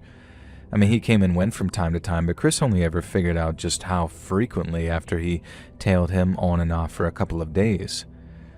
It was a real risky move, following a guy like that, but Chris was old and wise enough to make sure that his times and places were all near perfect. With a little bit of luck, he figured out Danvers was making regular trips down to Hot Springs for some reason. Now, he felt like he was pushing his luck at one point, having followed him at a distance for 3 out of 5 days. So he borrowed his wife's Altima, worked out Danvers' routine, then followed him all the way down to Hot Springs to see where he was going. He said he almost got himself made when Danvers stopped for some coffee someplace, but thankfully, the place was crowded enough for him to blend in, then make his way out again without being spotted. Chris then almost lost Danvers' car when a spotlight cut him off, but after driving around block by block looking for his car, he found it outside a nightclub owned by a very shady character. Now, the club down in Hot Springs was owned by a man named Ricky Marshall. The name won't mean much to most people, but Ricky was the son of Art Marshall, who ran with a gangster named Oni Madden back in the late 50s and early 60s, back when Hot Springs was a haven for East Coast gangsters looking to start afresh someplace. Ricky might have been a part-time pimp and full-time screw-up, but nightclubs pretty much run themselves if you got the right bartenders, so there were no surprises that he'd settled into managing a club. But there was no way he was doing it all without the blessing of his uncle, Art's younger brother, who by then was the head of the local underworld there. But what business did a rural Ozark church have with a nightclub run by a former pimp? Chris didn't get any clue to that little conundrum until he got back to Fayetteville and was able to do some serious research on Ricky Marshall. That's how he discovered that not only did Ricky have convictions related to prostitution, he also had them for transporting minors across state lines for the purposes of said prostitution and for distributing extreme exploitative material. And this added a whole other dimension to the story because while it was obvious that Danvers wasn't transporting prostitutes either to or from the club, there was some kind of other exchange going on. Yet while the pastor up at Cave Creek seemed like a creepy son of a bitch, it didn't make sense that he was taking large weekly deliveries of magazines or whatever it was. No, there had to be money in the case Danvers carried out with him. The only question was, what was the church giving them in return for it? Chris obviously did his due diligence and made sure that Danvers was actually inside the club and not the late-night Chinese place next door. But just as predicted, after waiting and risking a parking ticket for a few minutes, he watched Danvers walk out of the club with one of those fireproof money cases, which back then must have cost him about $500. Chris had no doubt that this thing was full of cash, or if not, some other kind of material that was so valuable it needed to be able to survive a fire. And no matter how much a person might value that stuff, paper lewd adult images just doesn't realistically fall under that category. Chris then followed Danvers as far as he needed to be sure that he was headed back to the church, and then on the narrow assumption that he was dropping the cash off there, we have to ask ourselves why a house of God was getting cash from a pimp like Ricky Marshall. After tailing Danvers, Chris stopped going to Cave Creek with his mom, and whenever he was visiting her, insisted that they visit the old Mount Judea church instead. He told her it reminded him of being a kid and of happier times, but really he just needed to put enough time and space between himself and Cave Creek Baptist to put the next phase of his plan into action, and that involved approaching Danvers with what amounted to an offer of fake business. Chris waited until he wouldn't be recognized, which also involved the very old-school technique of growing out his beard and investing in a dark pair of sunglasses. Then, after dressing in a way that he was sure Danvers wouldn't recognize him at all, he waited in Hot Springs for him and then made his approach. Chris convinced Danvers he represented an organization similar to the one Ricky Marshall was a part of, and one that was very interested in procuring the product he was providing. I guess it wasn't Chris's first rodeo either, because he took Danvers all the way from "Get lost, buddy, I don't know what you're talking about," to admitting he could bring a sample if Chris could actually compensate him.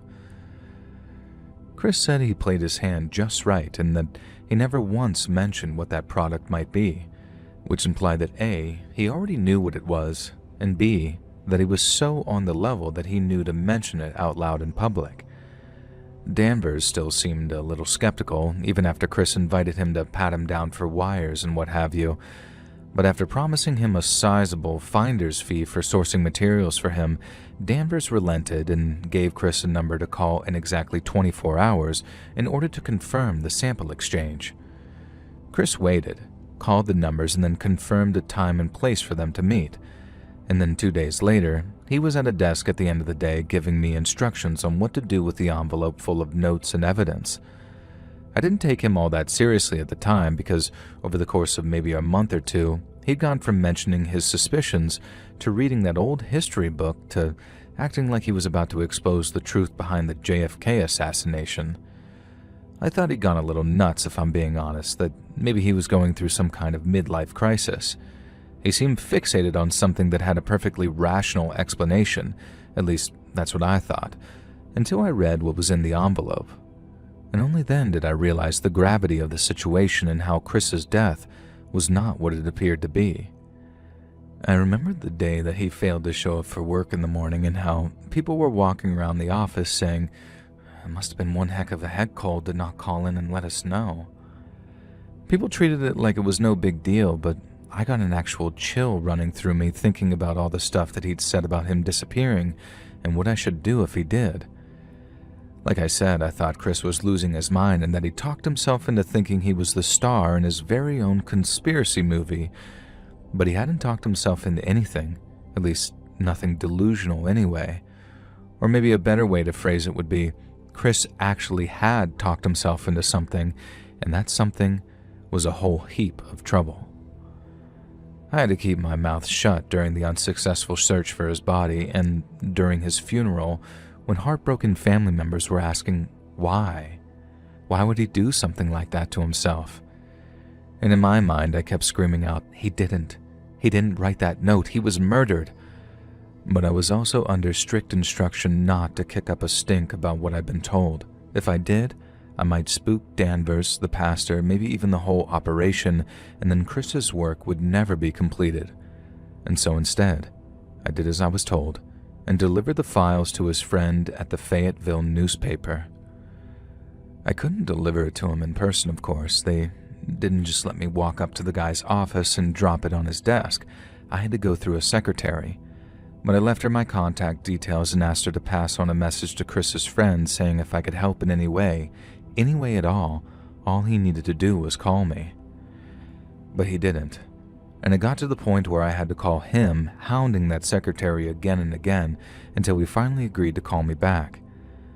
But I know now that I shouldn't have put all my hopes in that return call because when it came, they were brutally cut down. When the guy called back, it was like he also thought that Chris was just losing his mind, and while I'd once believed that that was the case myself, I couldn't after I read through those files. I asked the guy if he'd read through everything, and when he told me yes, I asked how the hell he could be so dismissive when Chris was so certain of everything. Now, he'd been at Chris's funeral, although I obviously hadn't recognized him because I had no idea what he looked like, but he'd been there as his family grieved, as the official story was circulated among friends and relatives who wept for their dearly departed old friend, and apparently he'd swallowed it hook, line, and sinker. But that's just the thing. I don't believe for a single second that Chris's old journalist buddy read through all those notes and all that evidence and still thought, "Fool's lost his marbles." He read through the same thing I did, so if you ask me, it was more a case of him recognizing how dangerous Chris's work was than refusing to continue it out of fear that he'd suffer the same fate. In a way, I can't blame the guy. I myself was scared as hell driving over to Mount Judea and then on to Cave Creek and the big extravagant church there. I talked to the pastor myself and got the same subtly creepy vibes that Chris did. I mean, I was definitely influenced by the things he'd written in his notes, but he was right. And it felt to me like the guy was wearing a mask of decency. The pastor said that he'd heard about Chris's passing and then invited me into his office to show me something. I didn't know what to expect, but when I saw Chris's photo hanging there on the wall in a fancy golden frame, it made me sick to my stomach. It was a trophy. They had a goddamn trophy of someone that they were complicit in silencing. And the pastor said the church, meaning him, liked to think of Chris as one of his own, since he was someone who'd frequently worshiped with them at one stage and someone who had now gone back to God. The self-satisfied way that he said it turned my stomach too, as if he were saying, "We got your friend, and there's nothing you can do about it." I might have mentioned this already, but just in case I didn't, I made a copy of Chris's envelope before I took it over to his friend. Well, I ended up making 2 more whole copies, one sent to the feds and one I sent to the local sheriff's department. I don't know why I bothered sending it to the county sheriff, who said that the church had more grounds for a harassment case than Chris did for any kind of corruption or other scandal. The feds didn't even call me back, and I'm guessing Chris's work will stay buried in some pile somewhere until some poor schmuck finally gets around to reading it in maybe 30 goddamn years. I thought about driving out there at night and burning the place down myself, provided Danvers or one of his boys didn't shoot me first. But then one day, it burned down all on its own. I guess someone at the Fed finally got around to reading the file, and that someone at the local sheriff's department tipped them off that the crap was about to hit the fan. The pastor vanished along with everyone that was employed there. There was one local man who tended to the church's landscaping, but he didn't know much, and to him, it was just a case of his very cushy job disappearing overnight. Now, I don't know if it was Ricky Marshall and his boys who burned the place down. Maybe Danvers did it on the pastor's instruction. All I know is that Chris tried his damnedest to work out what kind of evil had corrupted that place, all in aid of putting a stop to it, and he paid for it with his life.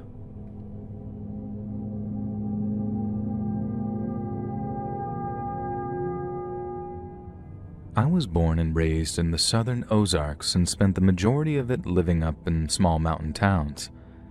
My best friend growing up was a guy I'll call Tom, or just Tom because he ended up playing drums in the high school metal band that we put together back in 1991.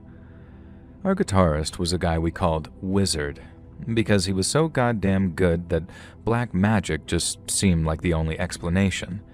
I was the lead singer, or more like the lead shouter, and then on bass we had a dude we called Ripper, or just Rip for short. And Rip was crazy.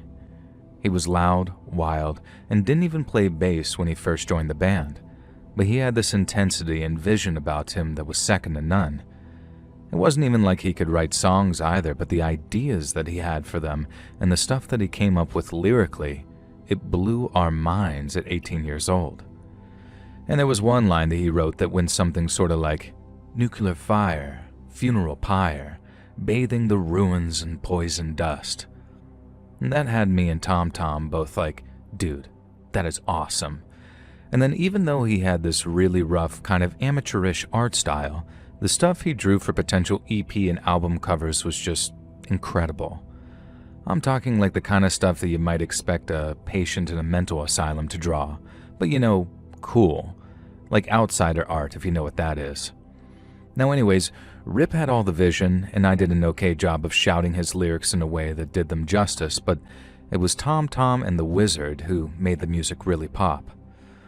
Wizard was a legitimately talented guitarist, and since he played a lot of super complicated jazz guitar, he could learn whatever ultra gnarly solos we needed him to.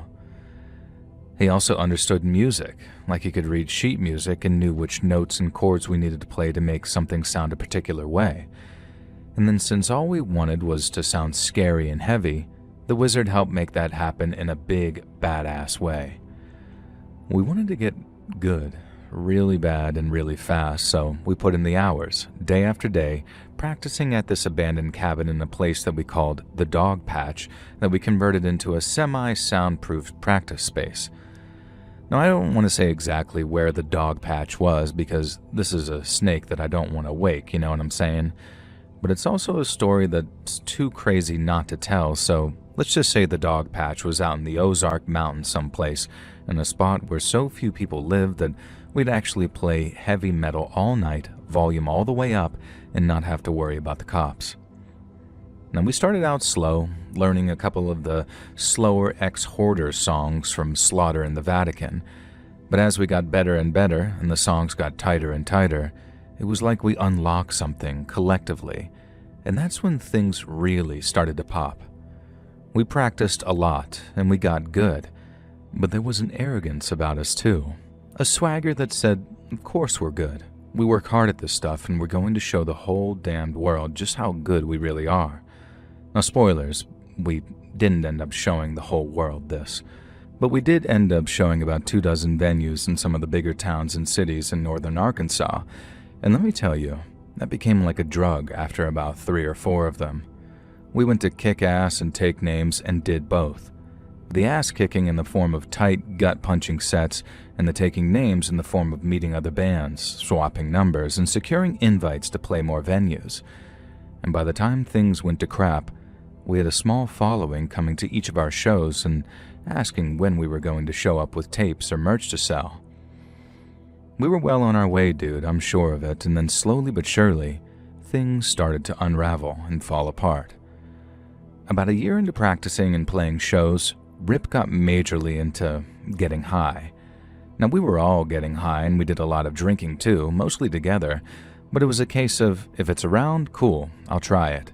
But Rip, he'd go on whole trips in the van to different cities looking to buy mushrooms or LSD, or even coke when he had the money.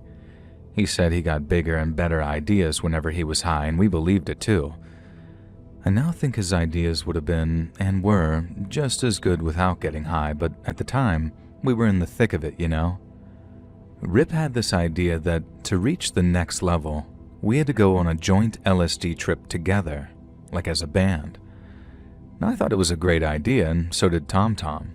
Wizard said he was down too, but when the day came around, before we all drove down to the dog patch to drop acid and jam out, the Wizard dropped out instead. He called Tom Tom to say that he wouldn't be able to make it, and Tom passed the message on to me and Rip, but when Rip heard, he was pissed. We had to spend like a whole hour getting him to chill out again or risk a bad trip with all of his negative energy, and then finally, we took our tabs, sat around at the dog patch, and tripped ourselves into oblivion. And the crazy thing about it? It kind of worked. Me, Rip, and Tom actually did feel more like connected afterwards. I wouldn't say it improved our playing or anything. I guess it was more just the sense of brotherhood that we felt after going on our first trip together. But it really did feel like it had made a difference in terms of aligning our visions for the band. I was bummed that Wizard wasn't there to experience it with us and to see what riffs or licks he came up with while tripping. But Rip said that he'd have a talk with him, and have a talk with him, I guess he did. He called me one night saying everything had been arranged and that he and Wizard were going to trip together at the dog patch, and I was obviously very happy about this, but then immediately disappointed when Rip said that they had to do it alone. I think he might have been BSing me looking back on it, but he said that he only had 2 tabs left and that it'd all go much smoother if it was just him and Wizard. It made sense to me at the time, but even if it didn't, Rip said that he had only 2 tabs and couldn't exactly go calling him a liar now. So I think about a week went by, then Rip calls Tom and me to tell us to stay away from the dog patch, at least until later that night because he and Wizard were going on their trip together. Now I'm thinking, cool, okay, see you later maybe, then walk over to Tom's place to hang out and listen to some tunes.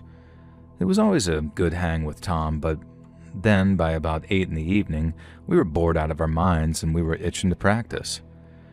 Now, I'm not kidding when I say that we used to practice almost every single day, especially once high school ended and we had all this free time on our hands. And so going the whole day without jamming out just made me sort of itchy, you know? And we knew not to drive over to the dog patch not until Rip was done bringing Wizard into quote-unquote alignment. But as 10 p.m. ticked over to 11 and our boredom levels peaked, me and Tom told ourselves that Rip's little ceremony just had to be over by then, and we made our way over to the patch. I remember rolling up, seeing Wizard's car and a light on inside, and then hearing the slightly muted sound of Rip playing his bass on the other side of the cabin wall. We didn't hear Wizard playing at all, but that didn't set off any alarm bells for either of us. And so off me and Tom went, grinning like idiots thinking that we were about to walk in on some clown show, only to walk into a nightmare. We recognized something was wrong right away because Rip was sitting shirtless near his amp, while Wizard's guitar was just laying there, face down on the floor. The guitar meant absolutely everything to him, and even if he was out there tripping balls, there's no way that he'd have just left it lying there unless something was wrong. I started asking Rip where the hell he was, but Rip didn't reply. He didn't even look up from playing that weird, distorted bass line over and over, not until we got really close and started waving our hands right in his face. But by the time we were that close, both me and Tom could also see all these little flecks of blood on his chest and arms. We say, "Dude, what the hell happened to you?" But then that led back to the question of where the hell Wizard was. Rip wouldn't stop playing his bass as he looked up at us, and when he did, we could see how his pupils were sort of like these big black circles from where he was clearly still tripping pretty hard. We're telling him to stop playing and talk to us, but he had his amp turned up so high that I could barely hear myself over the sound of it. Tom had to walk around the back of him and switch off Rip's amp just so I could be heard, by which point I'm getting pretty mad and I'm yelling at him saying, "Where the F is Wizard?"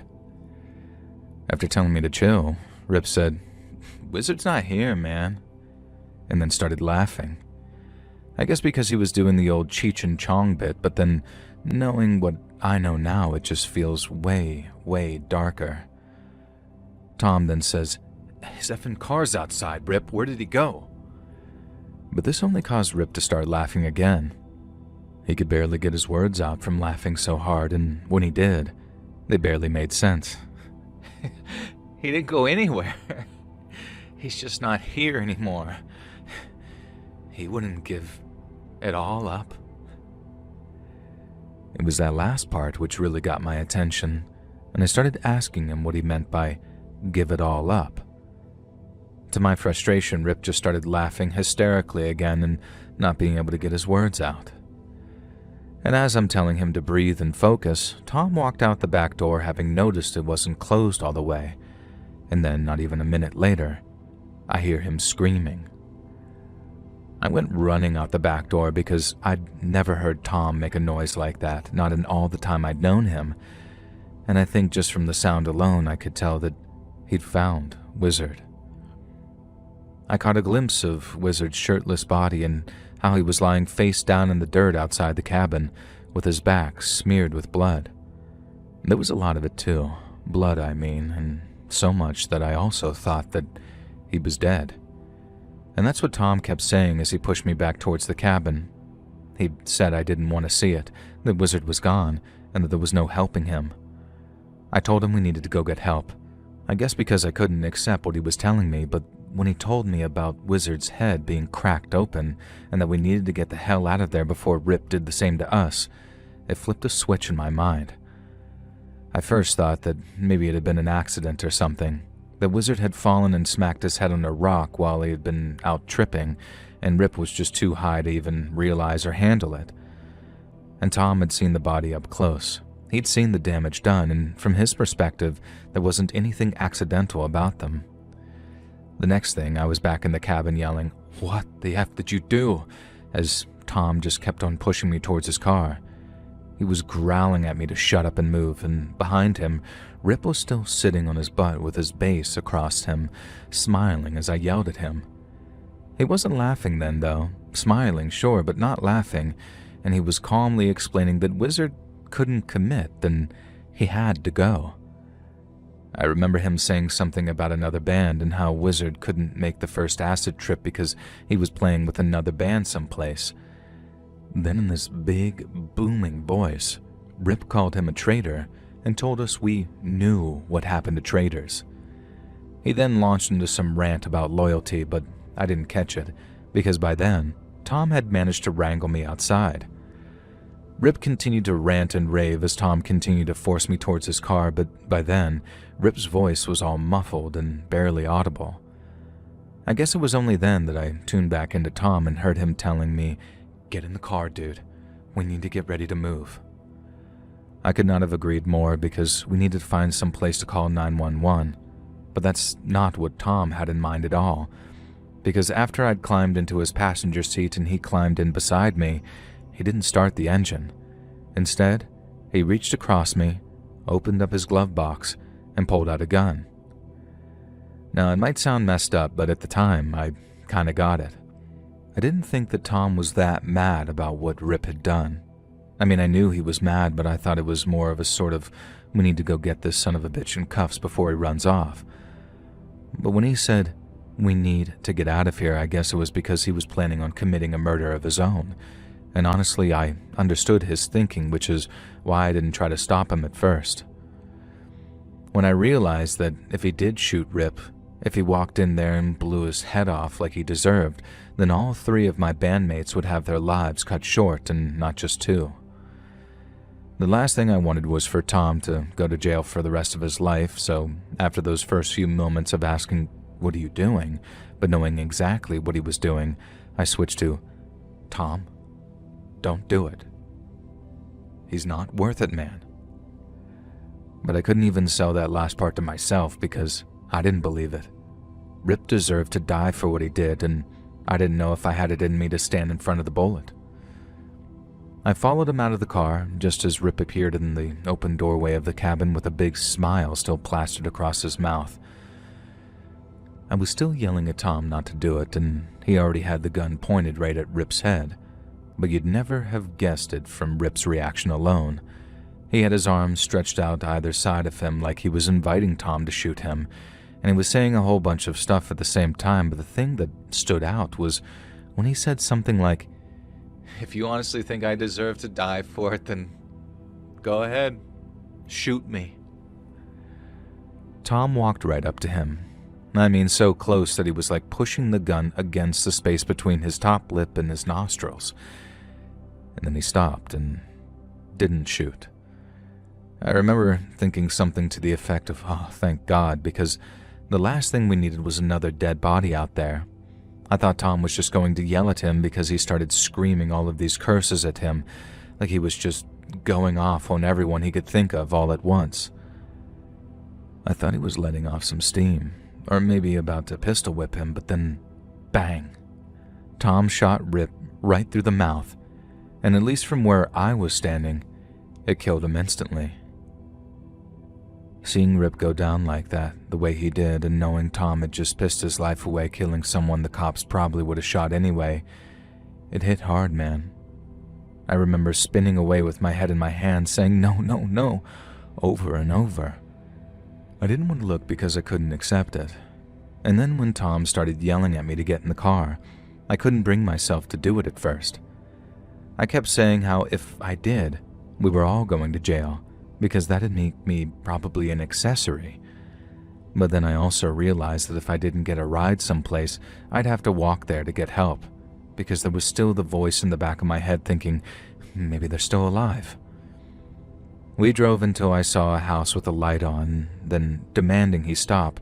I knew it might be the last time I ever saw him, but we didn't have the luxury of some long, drawn-out goodbye. At the very least, I needed to somehow prove I wasn't involved in all the killing by being the poor bastard to call it in. But like I said, there was still this semi-delusional part of me that thought that I could save the day. I'm glad I followed that instinct. And my wife says it was God speaking through me because he knew all too well that Rip and Wizard weren't quite in his company yet. I used a stranger's phone to direct the EMTs out to where they were, and by some stroke of God's hand, those paramedics discovered them both and that they were still alive. Both Rip and Wizard were rushed to the hospital, Wizard with extensive head injuries and Rip with a big hole through his cheek and jaw from where the bullet Tom fired smashed through his teeth and out the other side without damaging anything major somehow.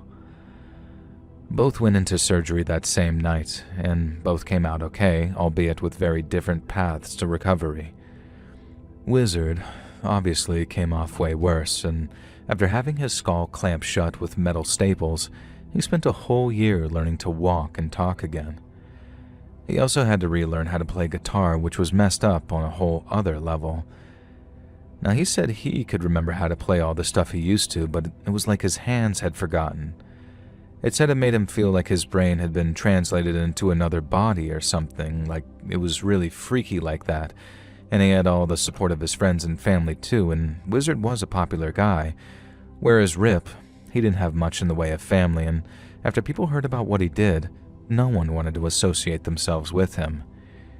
He ended up living with expensive scarring on both sides of his face, and after he recovered from his surgery, He was put on trial for attempted murder, pled guilty, and ended up going to prison for just over 10 years. I heard he got into the logging industry and probably had guys wondering how the heck he got those scars, but whether or not he told them the truth or told them at all, that's a question I don't have the answer to. I never did see him again, and I never saw Tom again either. My guess is he left the country thinking he'd killed Rip and fearing the death penalty since the state restarted executing people just a year or two prior. We actually wrote a song about it since the method they used was lethal injection. Tom thought it was cool because the concept scared the crap out of him, so when faced with the prospect for real, I don't blame him for swapping Tom for El Tomo Tomo, if you know what I'm saying. And the only person I kept in touch with, who I'm still in touch with, is Wizard. He moved out to California to try and make it big playing guitar, and while in many respects he achieved his dream, he realized the touring schedules and the lifestyle just wasn't for him. He switched to being a session musician and tutoring kids on the side, and then since he found it so rewarding, he switched to tutoring full-time and ended up making enough to support his wife and 2 kids of his own. Now, it's nice to think that he's doing okay, but sometimes I feel like I'd do just about anything to know how Tom's doing, and it makes me sad to think that these days I might pass my best friend from childhood in a busy street and not know him from Adam. So Tom, if you just so happen to hear this, reach out, buddy. I miss you.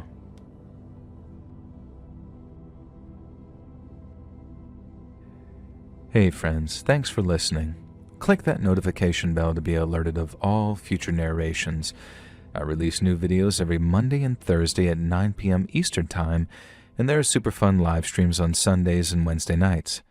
If you got a story, be sure to submit them over at my email at letsreadsubmissions@gmail.com, and you might even hear your story featured on the next video. And if you want to support me even more or grab early access to all future narrations and bonus content over on Patreon, or click that big join button to hear about the extra perks for members of the channel. And check out the Let's Read podcast, where you can hear all of these stories in big compilations located anywhere you listen to podcasts. I also have a true crime channel that I know you'll love. It's called Saturn Soul. Go subscribe right now, for God's sakes. All links are in the description below. Thanks so much, friends. And remember, shampoo and condition your bush. In the quiet corners of southern Russia, a respected youth leader named Anatoly Slivko lived a life that seemed devoted to discipline and mentorship. But behind closed doors, something far darker was unfolding. Over years, he filmed his private rituals in secrecy, constructing a hidden world fueled by obsession and control. When the truth surfaced, it revealed a nightmare concealed beneath ordinary routine, a reminder that sometimes the most disturbing horrors are the ones carefully recorded, frame by frame, in silence. Listen to the full story right now over on my true crime channel, Saturn Soul, link down below. Now enjoy the stories.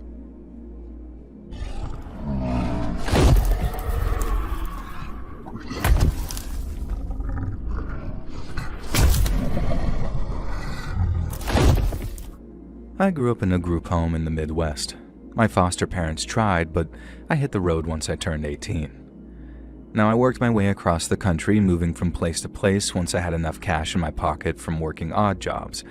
But of all the weird jobs I worked, from fish processor to theme park security, the strangest one of all was up in Alaska, where I worked as a projectionist at a small-town movie theater. Now, I first landed in Anchorage in 1998 and then ended up trekking across the interior to see all Alaska had to offer. I ended up in Fort Yukon for a while, then after heading out about 45 miles northwest, I came to a little town called Venati. It's deep in Indian country, and the tribal government out there was fiercely independent and proud of it. And when you see where they live, you understand why they're so protective over it. I saw more top-tier hunting and fishing spots out there than any other place in America, all surrounding a town of about 180 people, give or take. Now, there are no roads going in or out of town, so you either get there by plane or by trail, or not at all. And then, since the grocery stores run out of stuff pretty quick, a lot of folks live hand to mouth either by rifle or rod. There's a lot of wood stoves to save money in the winters, and Lord knows they need them out there. But while we weren't so far north that we got those endless days and nights at either end of the year, we got some killer northern light shows, especially in the deep winter. Venati Village is maybe 95% native, but there's about half a dozen outsiders, mostly from the lower 48, who, like me, ended up landing there one way or another.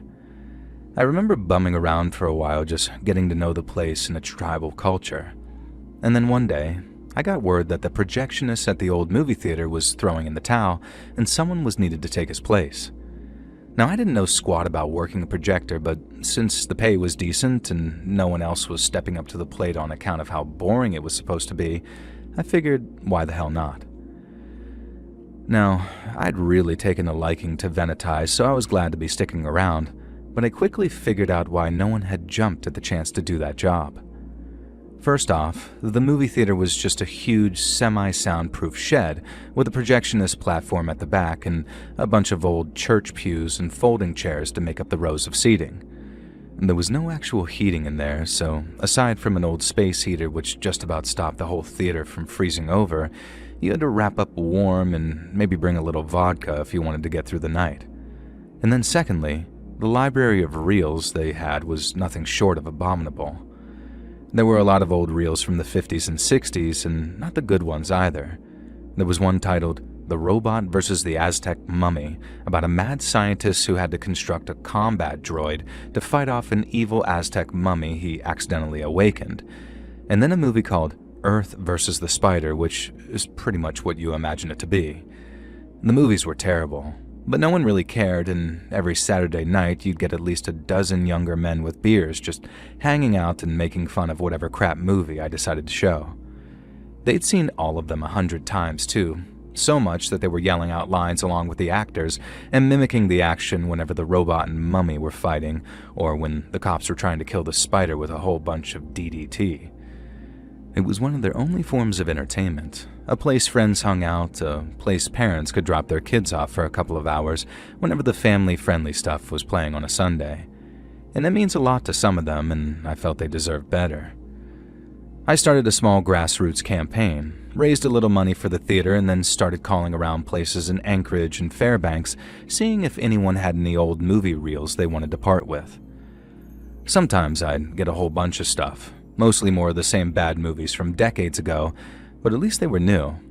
In one box I got Attack of the Eye Creatures and The Day the Earth Froze, and all the Saturday night moviegoers were thrilled to be able to make fun of a brand new, terrible movie.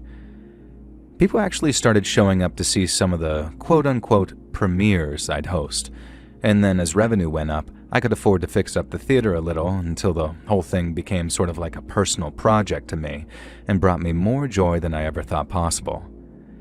At least until one night, after closing, when I was going through a box of reels that I got from Fairbanks I hadn't inventoried yet, and I came across an unlabeled can that looked a little different than the rest. It's past midnight, and I was getting pretty tired, but I guess curiosity got the better of me.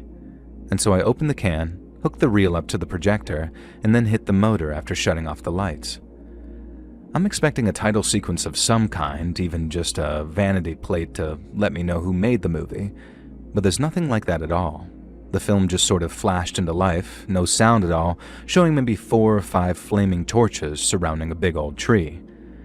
There was a jump cut, and then to my shock, I saw a masked man with no clothes on start walking around the tree. I say mask, but it was more like a kind of helmet almost. I couldn't make out much detail right then because of the distance between him and the camera, but I could see that there was a part covering his face and hair, and then a whole bunch of sticks or twigs sticking out of the back, like they were hair or a mane or something. He was circling the tree, naked from the neck down, and from the way he was moving his arm, it looked like he was dousing the bark of the tree in some kind of fluid. I might be wrong, and he was just kind of waving whatever was in his hand in its direction, but either way it looked almost ceremonial. I figured that I must have been watching somebody's home movie and that whoever had filmed it was into some pretty freaky stuff. Turns out, that wasn't even the half of it, because after the naked guy finished this little lap around the tree, There was another jump cut, and after a brief moment of seeing nothing but the trees and those flaming torches, a whole bunch of people came walking into frame. The one I'd seen previously was in the lead, and as he walked towards the tree again from off camera, 3 similarly undressed men guided another into the frame. Now this man was naked too, but unlike the men guiding him, who were also wearing wooden helmet masks, this man's head was bare, and he was also showing a great deal of difficulty in walking. Now it was like he'd either been drugged or was drunk out of his mind, but either way, he didn't seem to protest as the masked men urged him forward. And then when they got him in the trunk, they turned him around and then started tying what looked like rope around his wrists. The guy wasn't struggling at all. He didn't fight back. He just let 2 of the men tie each of his wrists before they walked around the tree out of sight, where they presumably tied the ropes together to hold the man in place. You could kind of see him wobbling in place, but he didn't try to escape, and that's what really put me on guard and left me completely unprepared for what was about to come. There appeared to be another jump cut because after the maskless man's arms were tied, the shot suddenly changed so that one of the masked men was standing in front of them while the others were kneeling in a line closer to the camera. In all the other shots, the maskless man was still but kind of wobbly, whereas in this latest shot, he looked like he was struggling against the ropes. I couldn't see him very well thanks to the guy standing in front of him, but I could see enough to know that he was sort of pulling and tugging on the ropes, trying to get himself free, but he couldn't. The next thing, the man in front starts hitting him. At least it looked like he was hitting him. He did that over and over while the tied man struggled until suddenly, the struggling stopped completely. I thought he might have knocked the guy out or something because you could see him go kind of limp against the tree with only the ropes holding him up. But then, the man in the front stepped out of the way, and what I saw shocked me so much I almost fell out of my chair. The man tied to the tree, the one who'd been wobbly, then still, then struggling, had been mutilated.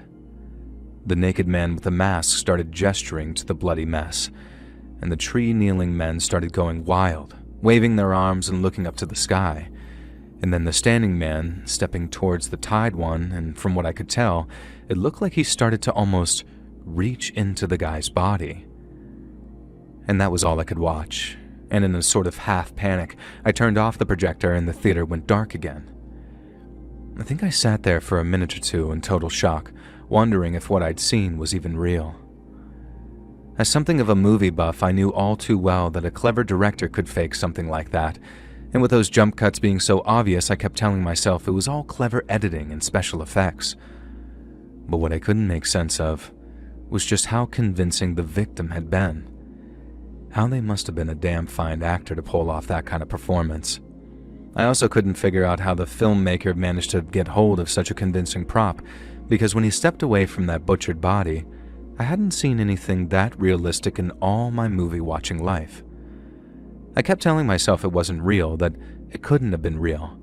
But of all the dumb movie deaths I'd seen and all the dumb movies I'd watched over the past couple of months, nothing prompted that sort of intense, physical reaction in me like seeing that butchered man tied to that tree. I knew I had to do something, even if I took it to the cops who told me it was nothing but an amateur horror movie, and I got myself into a panic over nothing, because I'd rather be wrong and relaxed than keep on wondering what the hell I'd just witnessed. And the next morning, I went to talk with Pete, Venetai's VPSO, which stands for Village Public Safety Officer. And these are the folks to assist state troopers in policing the more remote villages, and since he obviously couldn't help the situation much, Pete told me to head into Fairbanks and talk to the troopers there. My next stop was to talk with one of the pilots who flew a daily air taxi down to Fairbanks. Passengers only paid a small fare to cover the pilot's pay, and the fuel came out of the tribal taxation fund so that everyone could afford to get to Fairbanks for all that kind of stuff. And this meant all I needed to do was buy a ticket, wait for the next flight, and then an hour later we were landing in Fairbanks. I was hungry, and I had a bunch of stuff I needed to do while I was there, but all that needed to wait until I'd stopped by the state trooper building. The guy I talked to said anything that happened up in Indian country was covered by the Rural Services Unit, and if I didn't mind waiting, he could get one of their 2 RSU troopers back to headquarters so I could talk with him. And that was how I met a trooper named Sheldon Yazzie. Yazzie was a great big bear of a man with tan skin, dark eyes, and one heck of a hairline too. He wore a black mustache and goatee, and he wore them well too, but he also had this smile that lit up the room and made me instantly feel at ease, even with that movie reel sitting in my backpack. I asked him if we could talk in private, so he walked me into the tiny rural services office that he had there. Then after taking a seat, I took that reel out and told him what was on it. As you can imagine, he lost that bright smile of his as I went over what I saw. I told him how I could tell from the quality of the recording that it had to be at least 20 years old, and there was no sound to go with it, so I didn't hear any names or voices. But he agreed that if it was real, then it sure as hell needed to be investigated. And since I didn't have a phone where I was staying, Yazzie said that he'd call the Venati Tribal Council building if he had any updates for me. And then after shaking his hand, I went about my business in Fairbanks and then flew back up to Venati late in the afternoon. I checked back in with Pete, the village public safety officer that I mentioned before, telling him all about handing that reel over as evidence.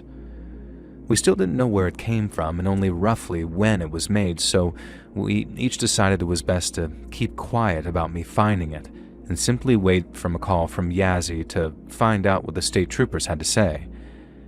And then a few days later, one of the staff from the village council came over to the movie theater and said I had a call waiting from the cops over in Fairbanks.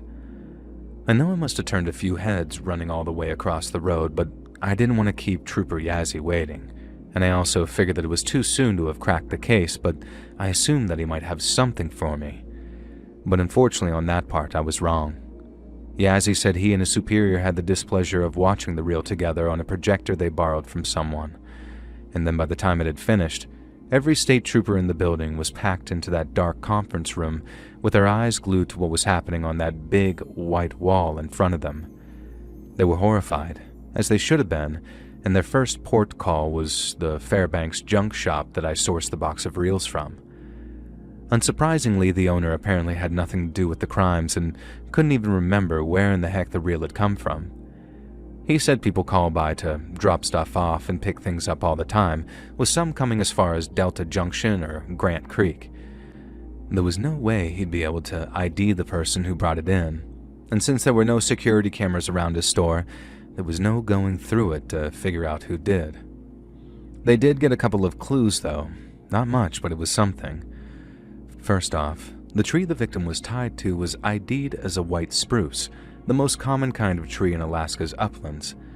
White spruce are also common around the Great Lakes in New England, but since the reel apparently came from Fairbanks, there was a really good chance that the reel had been filmed in Alaska. Now, the reel wasn't manufactured in Canada, but it was made back in the mid-70s, which not only lined up with the time I figured it was filmed, but also lined up with a couple of people going missing from Anchorage and the surrounding towns over the course of about 4 or 5 years. I remember feeling my stomach drop as I realized what Trooper Yazzie was saying, that some goddamned murder cult had been operating around Anchorage in the 70s, and that what we'd seen might have constituted just one of half a dozen separate murders. The only prints they were able to pull off the can were that of the junk shop owner and another set of unidentified prints that they assumed were mine. Yazzie asked if I minded stopping by the Fairbanks AST building next time I was in town so I could be fingerprinted. I did as he asked, and the prints were confirmed to be mine. Now, while I was there, I asked Yazzie where'd they go from there, like if they had any way of chasing up leads or tracking down clues, and his response was disappointing to say the least. I know they had nothing to go on in terms of who was doing the killing in that home movie, but I'd really hoped that chasing up serial numbers and whatnot would yield results. And so when I was basically told, keep ordering boxes of reels and keep us updated if you find anything else, I'm thinking, wait, it's down to me to go hunting for other reels? And that's not what Yazzie was asking me. It sure as hell felt like it at the time, but that's not what he was asking. They just figured that rather than put all the time and resources into sourcing every unlabeled film can in Alaska, it'd be better to just circulate word of what they'd found and hope someone, somewhere, found something.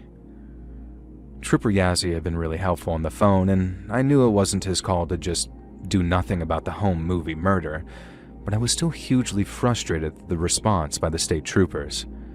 I guess it wasn't even their fault either, because they had superiors to deal with, and it was probably them that determined there wasn't enough to warrant a full, funded investigation.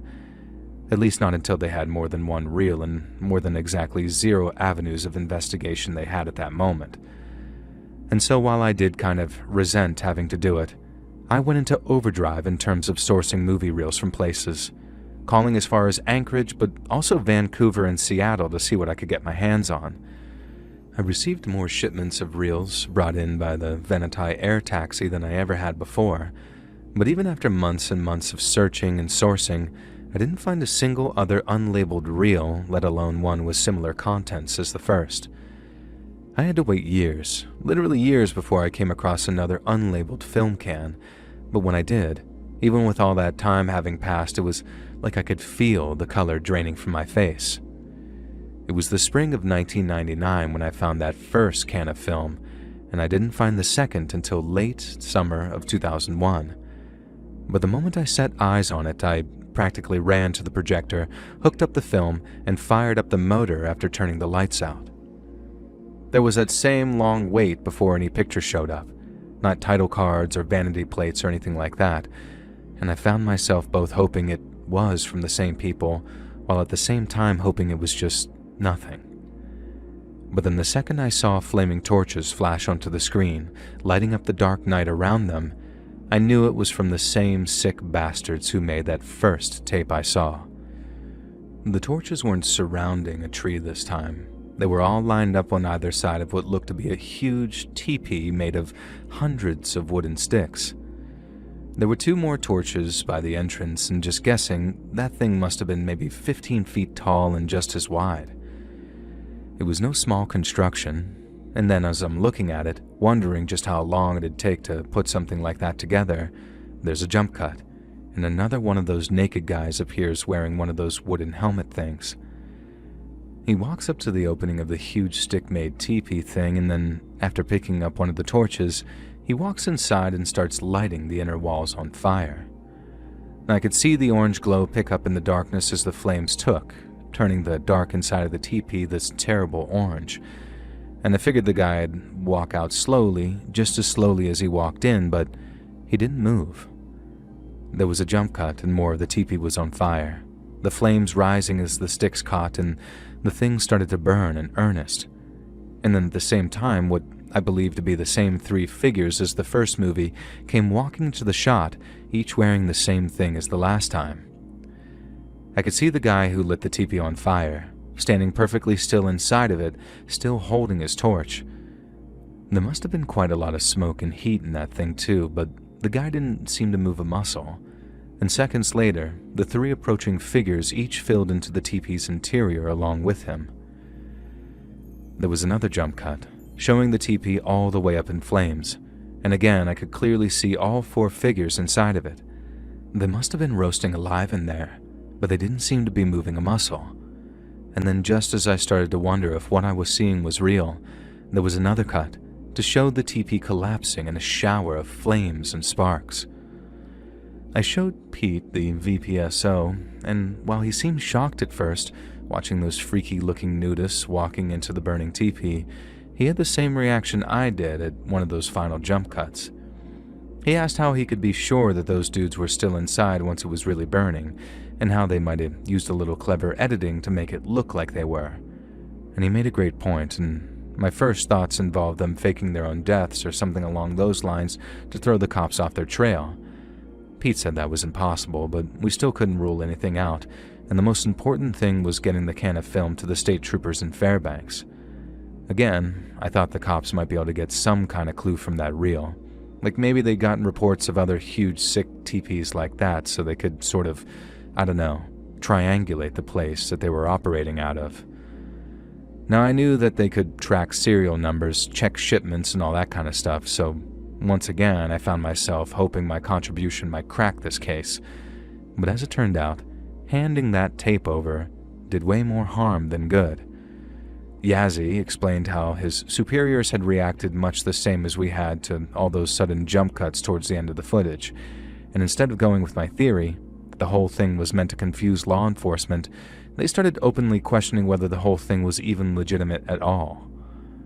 Yazzie said one senior trooper suggested it was some film school kids' home movie horror show, and that the whole thing had been a huge waste of time. Besides, even if both movies were real, the second one didn't show any crime but open burning, which for first-timers is nothing but a misdemeanor without the proper permit.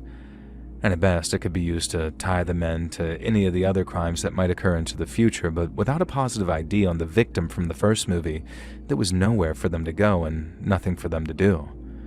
The burning teepee was just another dead end. Trooper Yazzie said that one trooper floated the idea that it was me who'd made those movies. Fake them, I mean, and scaring folks with them was how I got my kicks. Now, it was only Trooper Yazzie arguing that I didn't seem the type that stopped them flying up to Venati to search where I was staying and have a talk with me. And while I appreciate him fighting my corner in that respect, I was mad as hell at them for making out that I was just some prankster and not someone just honestly trying to help out. Now, once again, there was no real inventory at the thrift store that I purchased the reel from, as once again it came in a set of around 24 old movie reels. The state troopers didn't even pay the place a visit that time, they just called to make sure that there was no record, meaning for all intent and purpose, the tape could have been my own creation and I was just lying about where it had come from. Yazzie was just as frustrated as I was, but he wasn't surprised. He said Alaska has more unsolved disappearances than any other place in America, so much that people don't even bother looking sometimes. If a kid goes missing in a park or something, that tends to be a big deal. But a grown man, especially someone from the outer states who's not very experienced in the outdoors, people just tend to think, they're a goner, and move on. It's a harsh way to look at things, I guess, but just like Yazzie said, people have found way too many skeletons surrounded by bear scat to have hopes someone might still be out there, especially after they've been missing for more than a few days. He said the best we could hope for is that some more of those reels showed up and that they'd showed victims, perps, and locations in more detail, and that's even assuming that there were other victims and that wasn't just the end of the trail right there. I ended up going on another ordering spree, sourcing unlabeled reels and boxes of junk from all over Alaska and the Pacific Northwest, and one time I was awake a whole 24 hours burning through unlabeled cans of film, stuck in that limbo of hoping that I'd get lucky, while praying that there weren't any more of those horrifying home movies out there. And then before long, I realized what it was doing to me. My little quest for justice had turned into some blind obsession, and my work at the movie theater was starting to suffer as a result. Now, I'd think about those masked and naked maniacs all goddamn day, and then when I go to bed at night, I'd dream about them too. I started to lose sleep, and I stopped eating. The reels became an obsession, and just about everyone around me could see it too. Pete and the support officer recognized it first, I guess, and told me that maybe, just maybe, my time in Venati had come to an end and it was time to move on. And I guess he was right. Last time I stayed anywhere for almost 3 years, I was a kid of single-digit ages being raised by a foster family. And maybe that was it. I come to the end of my time and that obsession of mine was just a way of my conscience kind of rebelling against putting down roots. I moved on down to Anchorage, and then with the skills that I picked up in Venati, I ended up working as a projectionist at a much more professional operation. But there's not a day that goes by where I don't think about those unlabeled film cans, and I don't think I'll ever be able to forget the horrors they contained.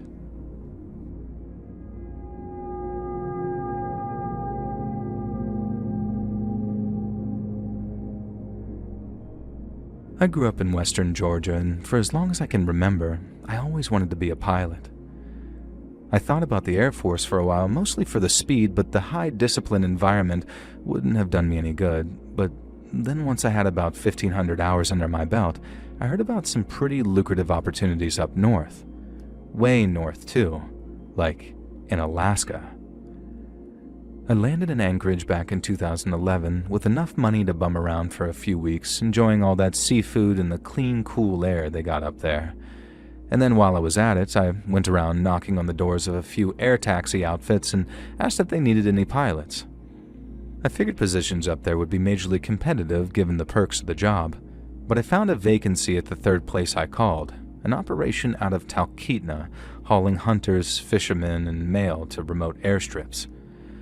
I'd be flying some beat-up old Cessna 180 at first, but I could work my way up to bigger and bigger loads.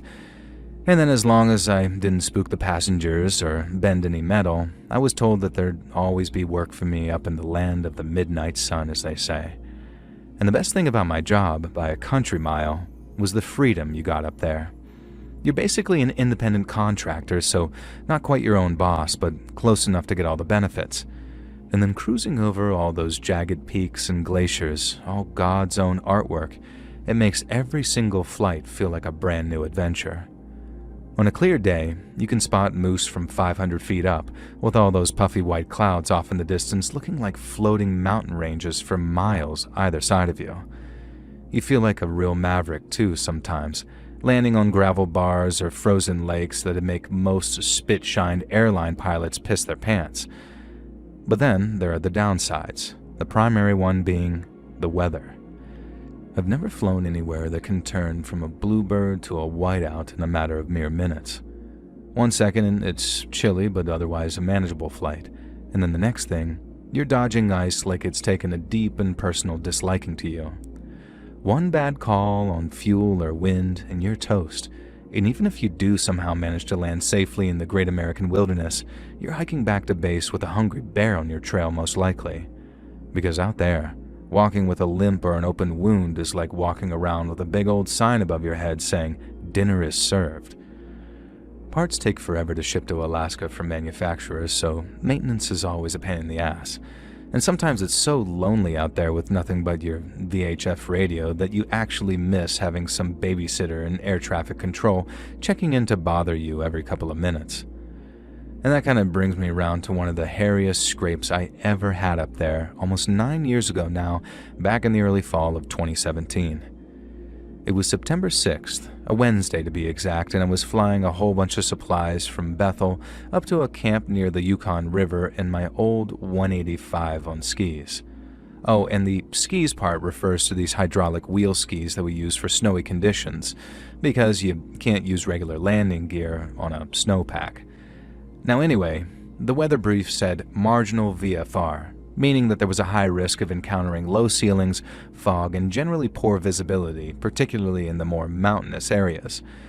But with ceilings dropping fairly low, I figured that I could at least dodge the very worst of it. Once she was all loaded up, I hopped into my 185 and got her up in the air with no problems. And then for about 40 minutes or so, everything was going just fine as I'm weaving between patches of cloud like I've done 1,000 times before. And then suddenly, my luck ran out, and I was faced with a cloud bank right up in front of me, no dodging it, and it looked as thick as potato soup. It looked like nothing but a whole bunch of rain clouds at first, the kind that are almost filled to bursting with the super cool droplets they get. Now, I thought worst case I'd get a wet windscreen and bad visibility for a minute or two, but then after punching into it and watching almost all the light disappear, my engine started to surge like it was choking, and then it sputtered out altogether. RPM started dropping off, and I grabbed the carb heat up to full before switching fuel tanks, but it was no good. My engine wasn't responding.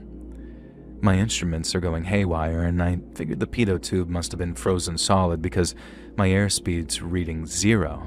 And I also heard the telltale vibration of my propellers icing up, which is obviously really bad news because I need them to be able to spin. And the longer I went without engines, the worse the outcome would be. And so it occurs to me that I might have to ditch in the bush, in which case I might as well end up as bear bait. Oh, and it might sound crazy, but we generally don't wear parachutes, as going down with the plane can sometimes be a hell of a lot safer than parachuting into trees or into a mountain. Anyway, my main concern is that I'm about to start augering in, which is basically when a plane starts plummeting to the ground while spinning really fast. Now, my control stick doesn't seem to be responding at all, which should have meant that I was in big trouble and I was about to start free-falling. But when I looked at the altitude, it was holding steady. I remember thinking it was possible that the ice was messing with the static, but Just like the gauge suggested, the plane kept sailing along smooth as silk through the clouds. Now, I can't overstate what little sense that made to me, and it wasn't like I was some newbie greenhorn who couldn't interpret my dials and gauges. No engine meant no power meant no propellers, and no propellers meant that I should have been quickly losing altitude. And yet, somehow, I was still cruising along like nothing had happened and my plane was working just fine. Because that seemed impossible, and on the assumption that I was losing altitude, I tried to drop the flaps to slow my bird down. But for some reason, my controls were almost completely unresponsive. The yoke, which is what we call the control stick, was barely budging, but I hadn't been without RPMs for long enough for the hinges on my flaps to be locked up with ice. And that's the point where I really start to panic. I've been nervous from the very start of it, but the fear only hit when I realized that even with what must have been 1,800 flight hours by that point, I had absolutely no idea what was going on. I fell back on my training, feeling myself sweating in spite of the cold as the fear and adrenaline pumped through my blood. I ran through the restart checklist in my head, which is part of our emergency procedures to regain engine power after an in-flight engine failure or a flameout. Now, I'd just about reached the 6th step in ensuring my throttle was slightly open, when out of nowhere, this whole airframe started shaking like a chihuahua taking a dump. I'd never been so scared as I was then when my plane started to shake like that. I mean, shaking is the wrong word. It was more like it was vibrating in midair. It was so rough that I genuinely thought, like, this is it, and that at any moment I was going to watch my plane start to rattle apart at the seams. My whole body was vibrating along with it, and I had to grit my teeth to keep from chattering as I kept hearing the ping, ping, ping of icicles slinging off the prop and pinging against the fuselage. It's hard to overstate just how screwed it seemed I was, and I remember thinking that I was a goddamn fool for listening to all the old salts who told me a parachute just meant a long, slow, and painful death, either freezing up on a mountainside or getting eaten alive by some animal. I'd have given my whole damn nutsack for a parachute in that moment. But then, just as all hope seemed lost and that feeling of despair was set to overwhelm me completely, my plane suddenly broke through the cloud into all clear ahead, and my engine suddenly coughed back to life. The power surged, my controls loosened up, and then after quickly leveling off and checking all of my gauges twice, I think I just about lost my mind for a second. I remember yelling, "Atta girl, there you go baby, there she is," and then laughing my ass off as the engine began to hum all nice and loud again. It was the second greatest feeling of relief and happiness I'd ever felt, second only to the one I felt when my now wife gave birth to a healthy baby girl. I felt like the luckiest son of a bitch to ever grace the skies. But then, knowing my luck must be seriously running dry after such a close call, I used my map to locate the nearest airstrip and then immediately made a beeline for it. I managed to raise someone down there on my radio so they were expecting me when I brought my plane in, and managed to land her with the greasy side down. But when I climbed out and started stumbling over to what passed for the pilot's lounge, my knees were just about knocking together from the adrenaline dump as I trudged through the snow. An older man, who turned out to be an airplane mechanic, came out into the snow to greet me as I got closer. I was so shaken up that I could barely talk, but after getting me inside, pouring me a stiff drink, and then sitting me down in front of a warm fire for a while, I started to feel like my old self again. There was another guy in there who I think was just a friend of the mechanic, and they both sat in stunned silence as I told them what just happened to me. I knew neither of them were pilots, so I tried to make it as clear as possible just how weird it all was, and how I'd never encountered anything like it in all my thousands of hours of flying. But as it turns out, it wasn't the first time either of my two companions had heard of something like that happening to a bush pilot up there. The mechanic said that he was originally from Idaho and he'd been fixing up light aircraft in Alaska for some 20-odd years, and in his experience, strange stuff like that occurred a lot more than anyone liked to admit. He said as long as he'd been up there, the pilots had been telling him weird stories about all kinds of different stuff, be it seeing strange crafts flying past them at supersonic speeds, or having their aircraft start acting funny when, just like me, they passed through what they thought was just a rain cloud. He said the strangest of the stories come from those who fly at night, how they talk of strange lights in the sky, disappearing from one place and then appearing again in another in the blink of an eye. When they were just about done going over all that strange crap they'd heard over the years, the engineer and his buddy told me that I was lucky to have landed my plane, and that it's not uncommon for pilots to take to the skies only to never to be heard from again. I waited a couple of more hours for the weather to clear, and then I kept on towards my destination with no further problems. But I've never forgotten what happened that day, and sometimes I get a cold sweat seeing a particularly dark set of storm clouds, because if I'm ever unlucky enough to have a second run-in with whatever happened that day, I might end up as one of those pilots that's never heard from again.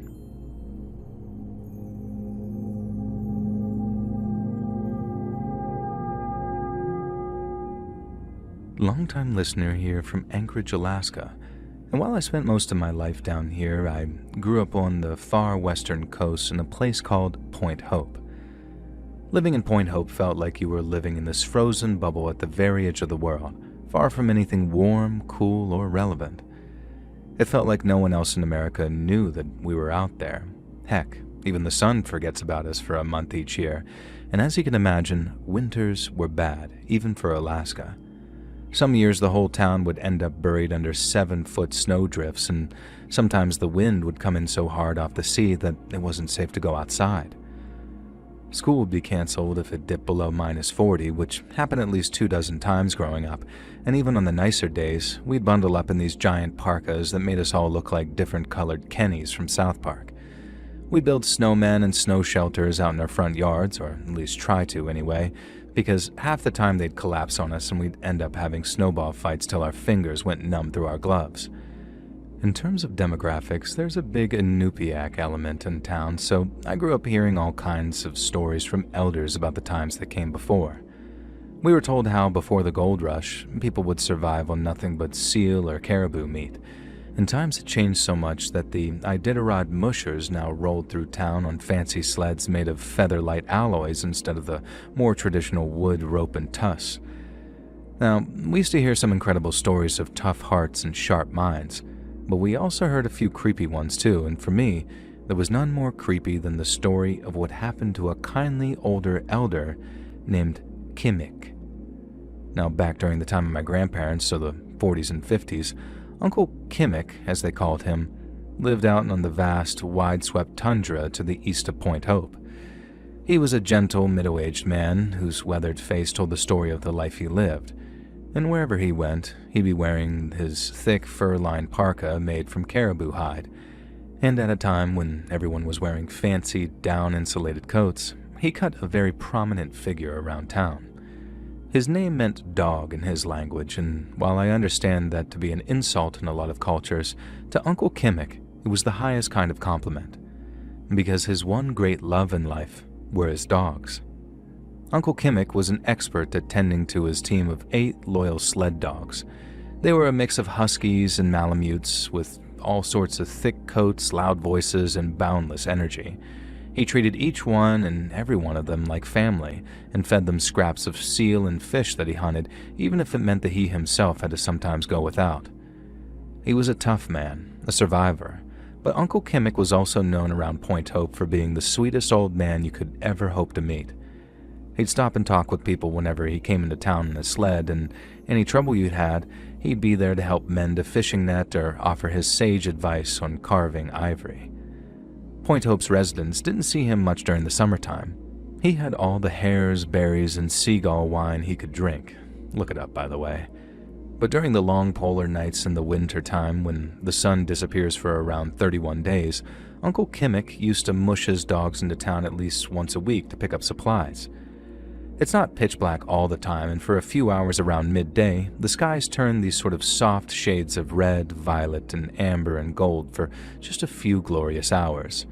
It really does make for an incredible sight to see, but for the rest of the time, it's complete darkness outside. As you can imagine, people look to just about anything to raise their spirits, so I believe them when they say that Uncle Kimmick visits were celebrated. Kids would flock to pet the dogs, and shopkeepers would have his supply order set aside. flour for palaga bread, ammunition to keep him safe, and tea to help keep him warm at night when the temperatures really dipped. He preferred the solitude of his isolated sod-roofed cabin that he kept warm with seal oil lamps, but sure loved those trips and would often stick around town for a few hours talking to folks after trading for his supplies.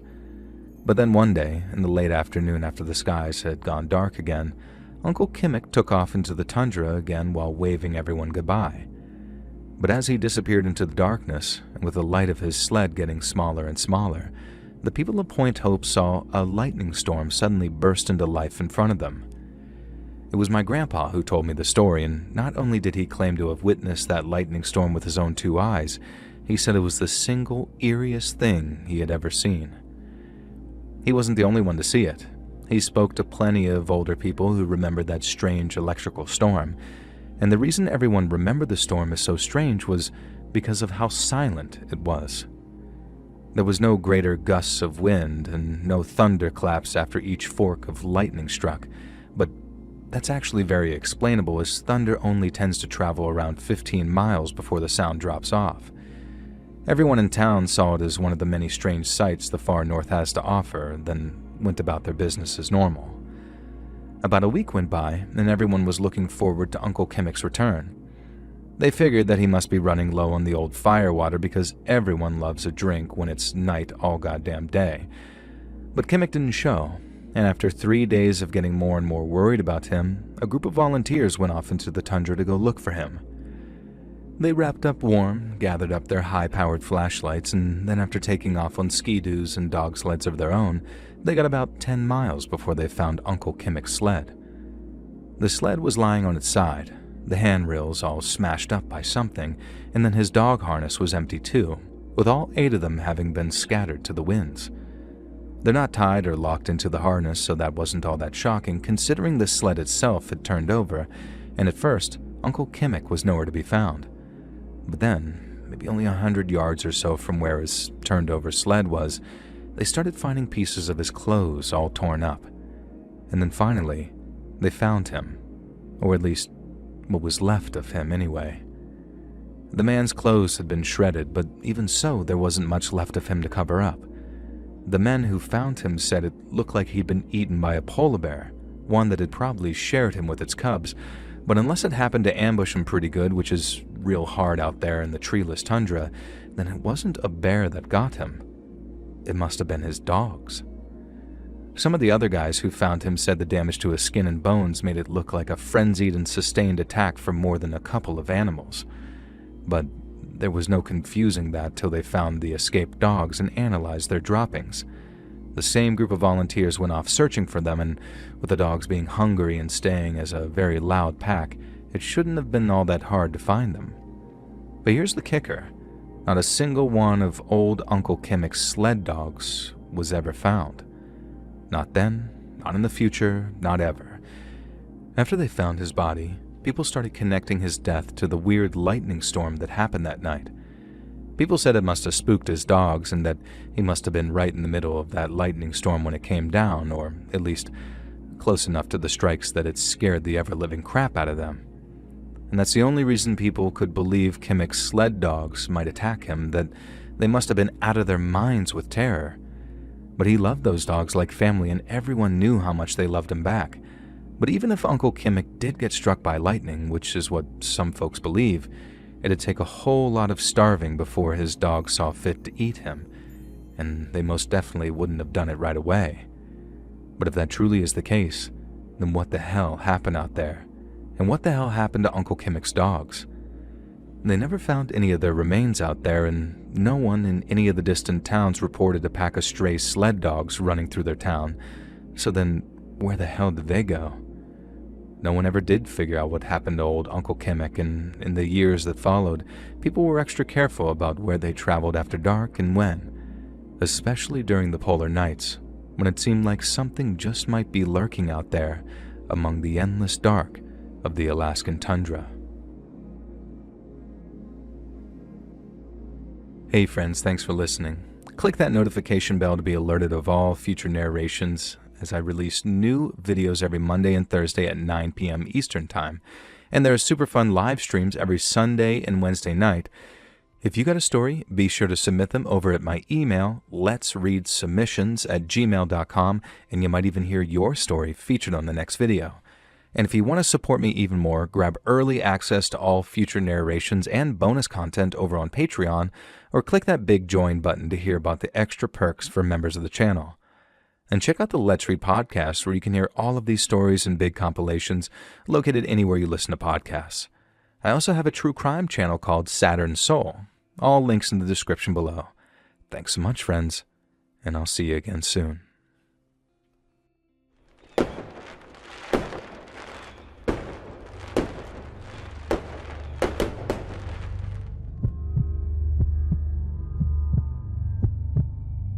I'm using a voice transcription thing on my phone since I don't really like typing and I'm not the best with words.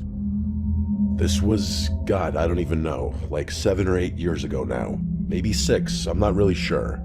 My life's been a bit chaotic since then, so my head's filled with all sorts of memories and whatnot. Anyway, this was New Year's Eve back when I was still dating my ex, Duda. We were on our way back from a party when everything went down. It must have been well after midnight because I remember being extremely tired. Also, I'm sure you don't need me to tell you that driving on New Year's Eve isn't exactly the smartest decision, but we had no choice. The party had been at Duda's friend's place, but we were late additions to the guest list, so there weren't any sleeping arrangements left for us. The drive was actually pretty long, maybe 30 minutes give or take. The roads were pretty much empty, which I remember being grateful for. It had snowed earlier that day, so the streets were icy as hell. And honestly, the last thing I needed was to be dodging traffic on top of everything else. Duda was half asleep in the passenger seat. I had the heat cranked and some random rock playlist going just to keep myself from drifting off. You know how it is. We were maybe 10 minutes from her place when it happened. Okay, so I don't even know how to describe what I saw.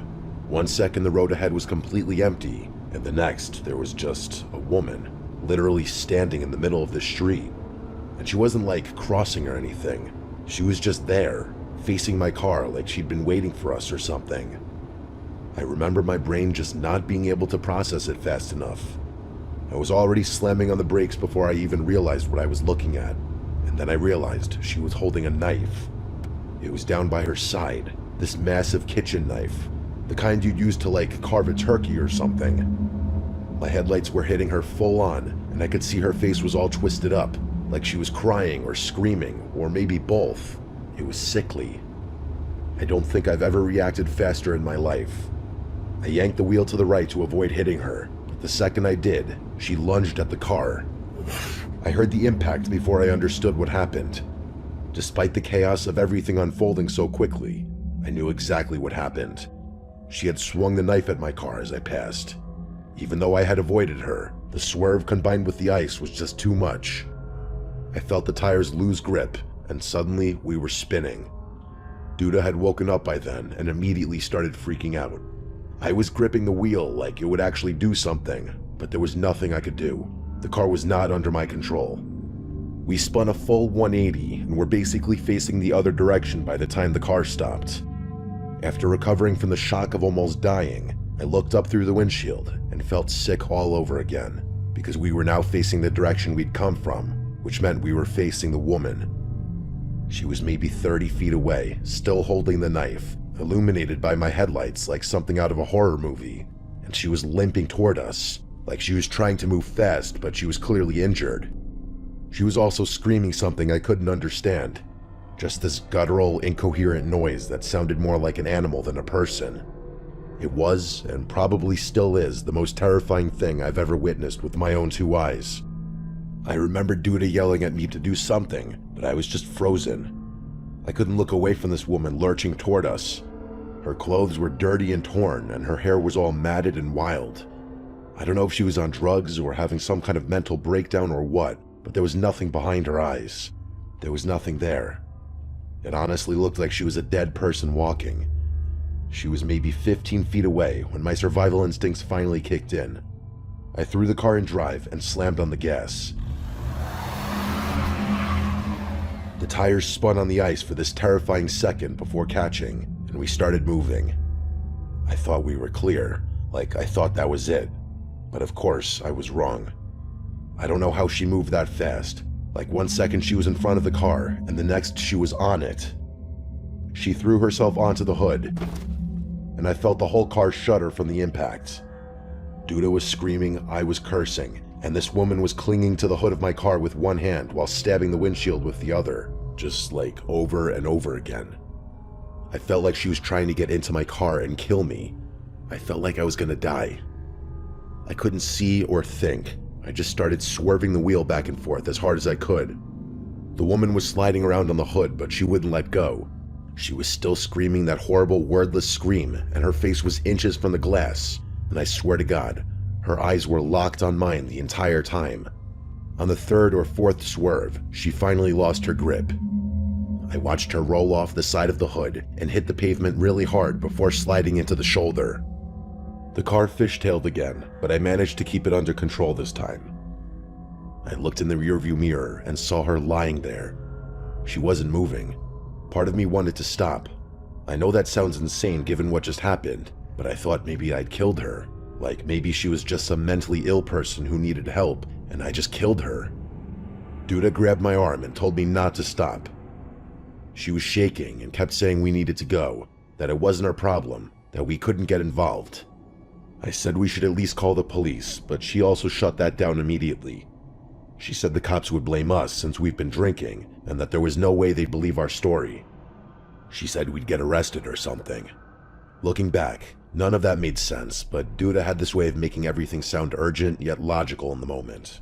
She was always like that, very persuasive and borderline manipulative, honestly. I left that woman on the side of the road, drove Duda home, and didn't tell anyone. I still feel sick thinking about it. The damage to my car wasn't even that bad, just the cracked windshield, the knife marks on my driver's side window, and a few scratches on the hood. Surprisingly, there wasn't even any blood on the car.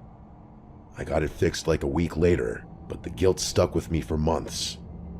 I kept checking the local news, waiting to see a story about a body found on that road or a missing woman or something, but nothing ever came up. I don't know if that made me feel better or worse, honestly. Part of me wonders if she got up after we left and just walked off into the woods or something. Part of me doesn't want to know. The thing that really messed with me, though, was Duda. She acted like nothing happened. Like within a couple days, she was back to her normal self, making plans, going out with friends, whatever. I brought it up once and she got annoyed with me, telling me I was being dramatic and that we did what we had to do. I remember just staring at her and thinking like, how can you be so cold about this? A woman tried to kill us, and we might have killed her, and you're willing to just forget about the whole thing? We broke up a few months later for unrelated reasons. Well, mostly unrelated, but I'd be lying if I said that night didn't change how I saw her. Maybe I'm the crazy one, but an experience like that is not something you can easily forget, let alone move on from in 2 days. I might have ended someone's life that night. That deranged woman might have ended my life that night. That's not something you could just forget about.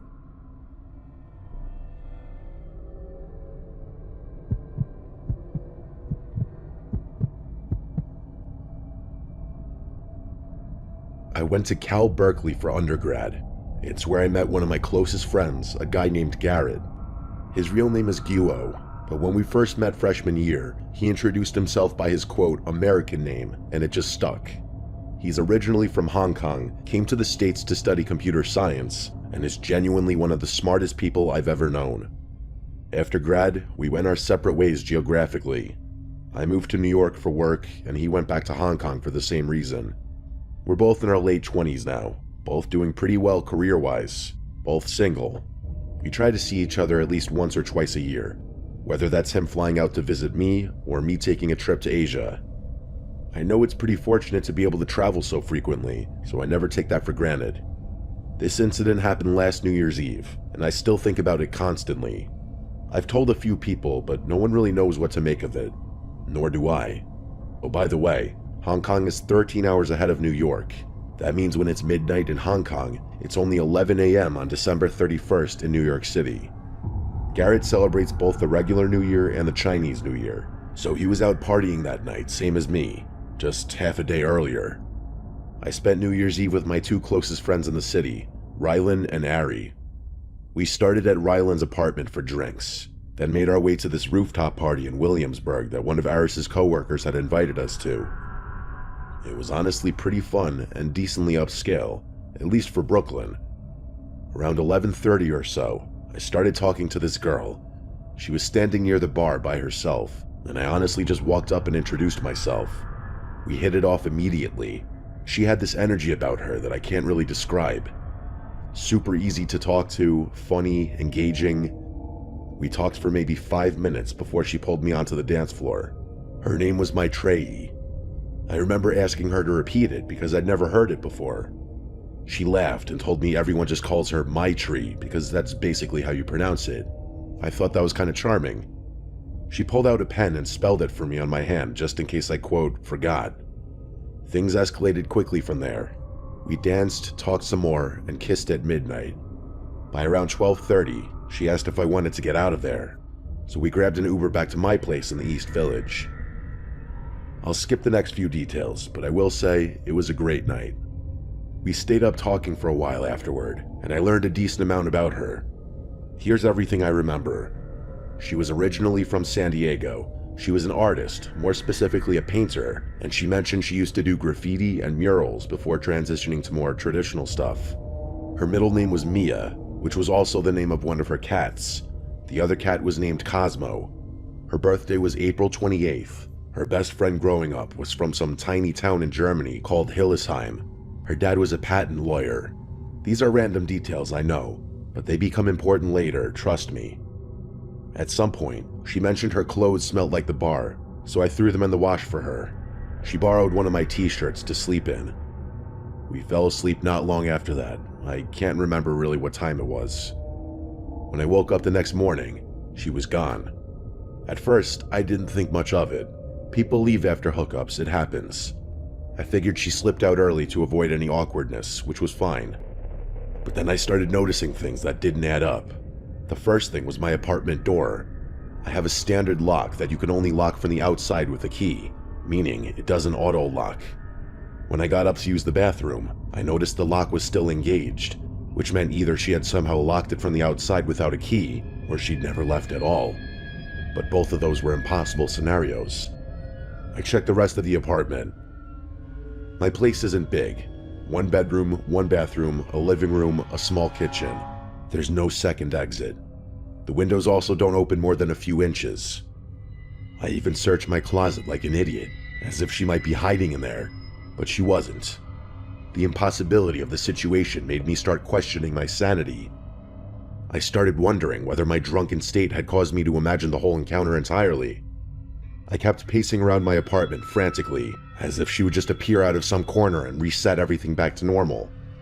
Her clothes were also gone from the dryer, which added to the mystery, and the shirt I lent her was nowhere in sight, proving that she had slept over, but she was nowhere. I stood there for a while trying to figure out what the hell had happened, but no explanation I could come up with made sense. To make matters worse, I soon realized that I never got her number, or any form of contact at all for that matter. For the rest of the day, I tried to piece together everything I could remember about her. The details I listed earlier, that's pretty much everything. I kept repeating them in my head because I knew I'd forget eventually. Later that afternoon, I randomly felt compelled to call Garrett. I don't know why exactly. It was just a super bizarre impulse that just kind of came out of nowhere. It wasn't like I had anything specific to tell him. I just had this weird urge to ring him. We caught up for a bit, talked about work, talked about our respective New Year's celebrations, the usual stuff. He seemed a little off though. Eventually I asked him what was wrong. He sighed and told me he met a girl the night before. They'd hit it off, gone back to his place, and she left the next morning without saying goodbye. No number or contact or anything, and he was bummed about it. I laughed and told him the exact same thing happened to me. Like, the exact same thing. But here's where things get really freaky. He told me her name was Maitreyi, like my tree. I felt this weird chill run through me. I asked him to describe her, and he started listing details.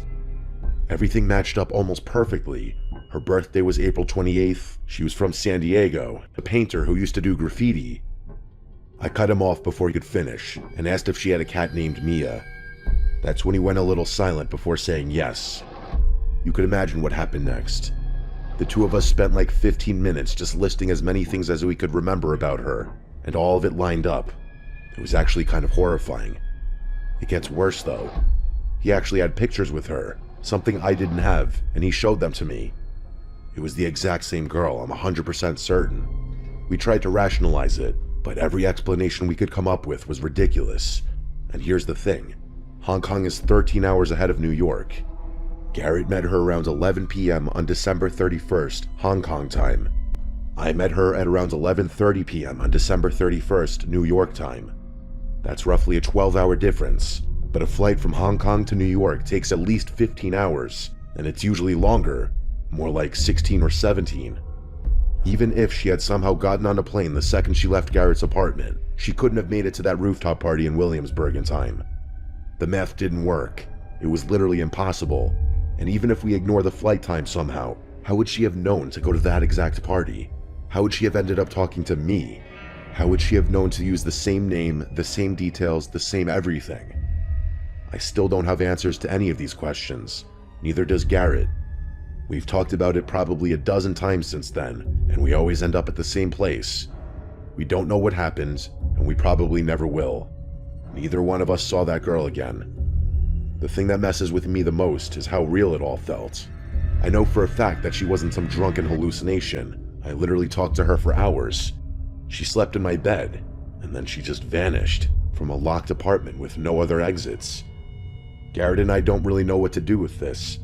We've both tried looking her up online, but Maitreyi with no last name and only vague details about being an artist from San Diego doesn't exactly narrow things down. We found nothing. New Year's Eve is fast approaching, which is why this is all fresh in my head again. Usually, the insanity of crazy, unexplainable experiences fades over time, but for some reason, it feels like the opposite for me. The more time passes, the freakier it is to think about the possibility that I may have slept with a ghost on New Year's Eve. I know that sounds ridiculous, but I don't have a better explanation for what happened.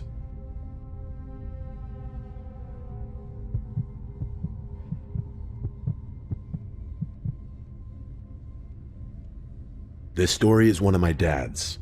Before he had kids, my dad and my mom used to travel a lot. He had made some smart business moves in his mid-20s, so he had money to spend and the free time to spend it. They were both big skiers, but the only good skiing that was accessible to New York City was in Vermont. So over the years, they actually purchased a few lodges up there. The first one was in Ludlow. They bought it from some guy named Mr. Black who lived on West End Avenue in the city. It was this old black shuttered place that my dad always referred to as the Black House, partly because of the shutters and partly because of the previous owner's last name. They'd sell quarter shares to friends and cycle things out every few months to help cover the costs. They kept the place for a few years before eventually switching to a second property. The second lodge was about halfway between Ludlow and Rutland, right along Route 100 in what locals call the Lake District. There are like 5 lakes in a row along that stretch of road, and the house sat right on the edge of one of them. My dad's friend Victor and his wife Lisa went in on that one with them. Victor and my dad had been close since college, and the 4 of them would take trips up there together pretty regularly. This happened one New Year's Eve. I can't remember exactly what year, but it was obviously before I was born. Lisa and my mom were away for a friend's wedding or something. I can't really remember the specifics, but it's not that important. What matters is that Victor and my dad decided to take a trip up to Vermont by themselves to ring in the new year. It was the night of December 31st. The 2 of them were upstairs cracking a few beers and just catching up. The upstairs of that lodge had these full-length windows that looked out over the lake, so they'd sit up there, listen to music, and watch the snow. It was snowing, of course, but not so heavily that you felt trapped. My dad said it was really peaceful that night. One of those nights you share with a good friend where you're both just happy to be far away from everything. They had the radio on, waiting to hear the countdown from Times Square, and then all of a sudden, things got crazy. They were mid-conversation when a huge flash of light came from somewhere across the lake. My dad said his first thought was fireworks, but the flash didn't come from the sky. It came from the ground up, and there was no sound, just the silent, blinding light. Victor stood up and walked over to the window, trying to make something out across the lake. My dad asked what he was looking at, and Victor said he thought he saw something moving out there. It was dark, obviously, but there was enough visibility from the snow on the frozen lake that you could see if you concentrated. So after a few seconds, Victor becomes convinced that there's a person out there. My dad told him that was impossible. There were no houses on that side of the lake. There were no trails, no roads, no anything. It was just pure woods on the other side of the lake. But Victor wasn't having it. He started throwing on his coat and boots, saying he was going to take a look. My dad tried to talk him out of it, but Victor was already halfway down the stairs. My dad grabbed his jacket and followed. The two of them burst out onto the back deck, and that's when they heard a voice. A young voice.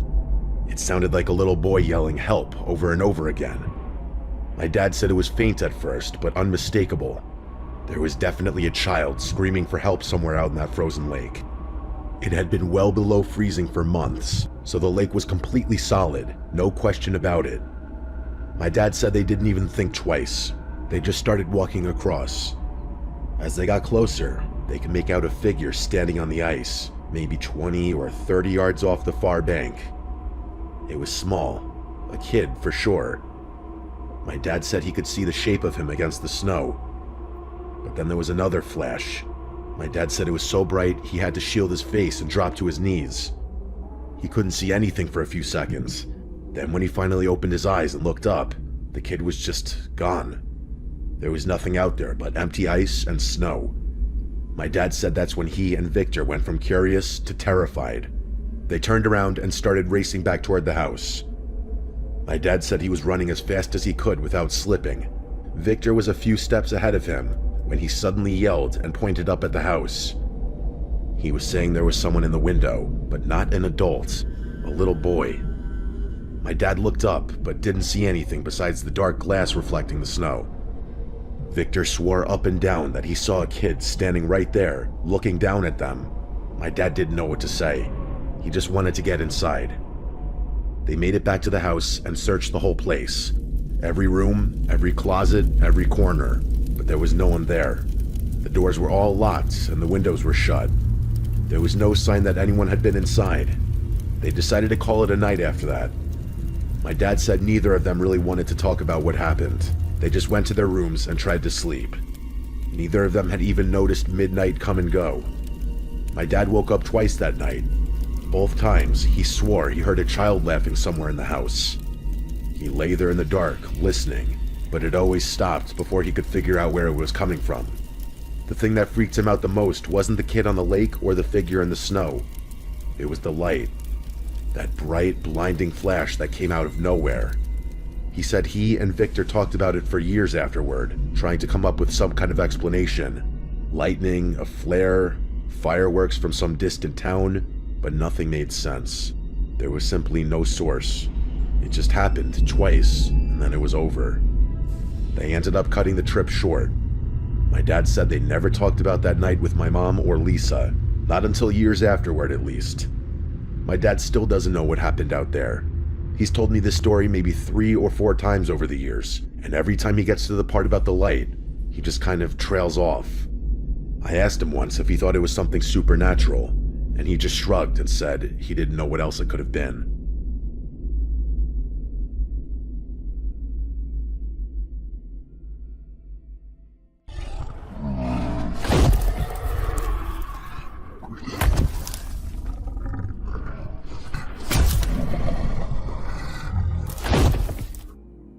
I had this friend back in the 2000s. We were friends since elementary school, all through middle school, and right up until our senior year of high school. I'm pretty sure we still would have been friends now, except she died. I'm sorry to be blunt, but it's still very raw for me. And I'm writing into you both as a cautionary tale and to raise awareness for what I personally believe happened to my friend, who I'm just going to call Sally. Sally and I are kind of stoners in high school. I won't sugarcoat it. We performed well academically, so I guess the teachers and our parents just turned a blind eye. But we smoked a decent amount of pot, and Sally would have really gotten a kick out of it becoming legal just after her death. Thanks, Obama. No, really. Now anyways, one day, Sally came to me very excited. She heard about this new, this is read as very old, drug, and it was like weed but way stronger. And better than that, it was totally and completely legal. She produced the biggest baggie of weed-looking substance I'd ever seen in my life, but it was a darker, spikier bud than what I was used to. Now, it turns out darker is a great description for salvia. Maybe it's not the case that everyone has a similar experience, but everyone I've spoken to has. I smoked a regular joint of salvia, assuming that was the right way, as did Sally. And the high, if you can even call it that, only lasted about 45 minutes. Let's just call it a trip instead. And during that one single experience on salvia, I believed I was God, and then the devil. And at one point I knew I had superpowers, but I dare not use them. I could tell where Sally was sitting, on my couch, but I couldn't see her. She was semi-invisible, kind of like when the Predator cloaks himself in those movies. And it was like the light was refracting around my friend. The posters on my bedroom wall changed into things I can't remember, nor do I even really want to, and I felt both powerless and godlike at the same time. And all this just from lying on my bed and looking up at the ceiling. Some of the stories I've heard or read from people who've taken salvia have been absolutely insane to me. You could do a whole video on terrifying experiences on salvia if only that actually fit your brand, but suddenly I was back to normal. And just like that, I was myself again, and it felt like nothing had happened. Unlike weed, where you feel the aftermath in various ways, the salvia was just sort of gone. Well, at least for me. And when I looked over at Sally, she was just beaming, staring into the middle distance with a blissful look on her face. Now, not to be crude, but it was like she'd just come down from some orgasm. Now, I sort of wondered if she was still tripping.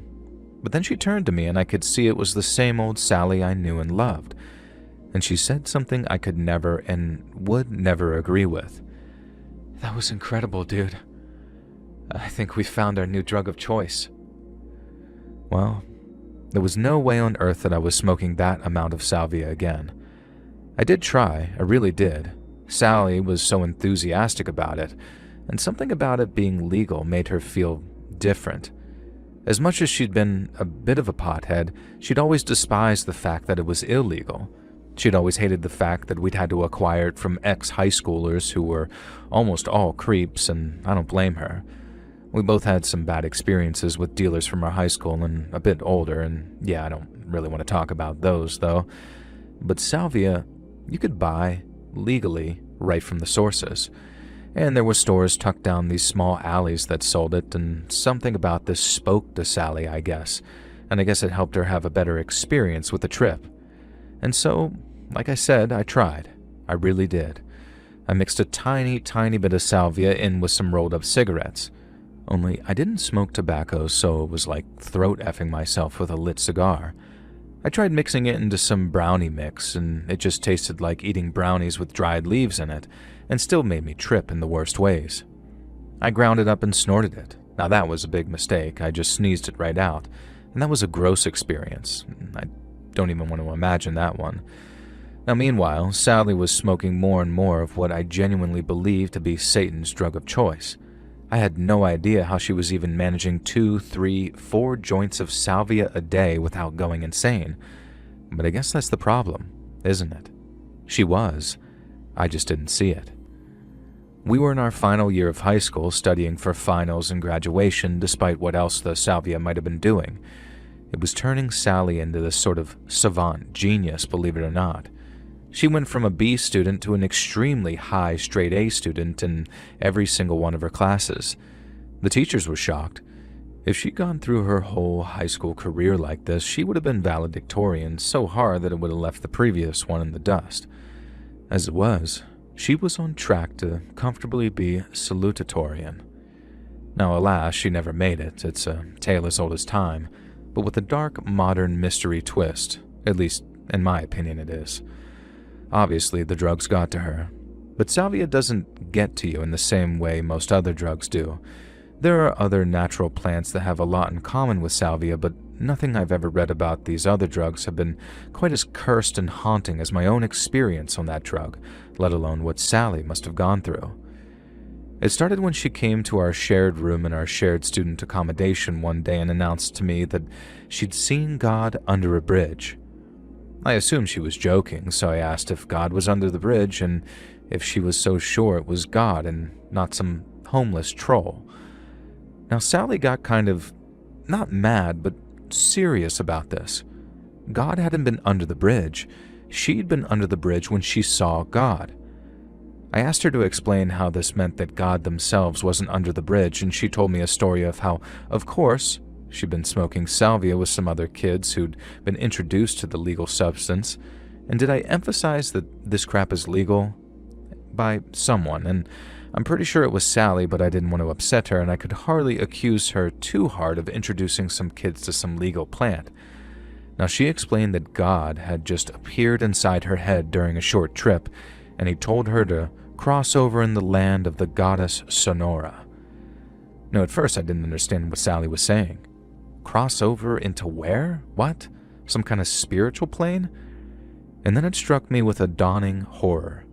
She was talking about the Sonoran Desert, but with some kind of spiritual nickname her salvia-induced god had told her.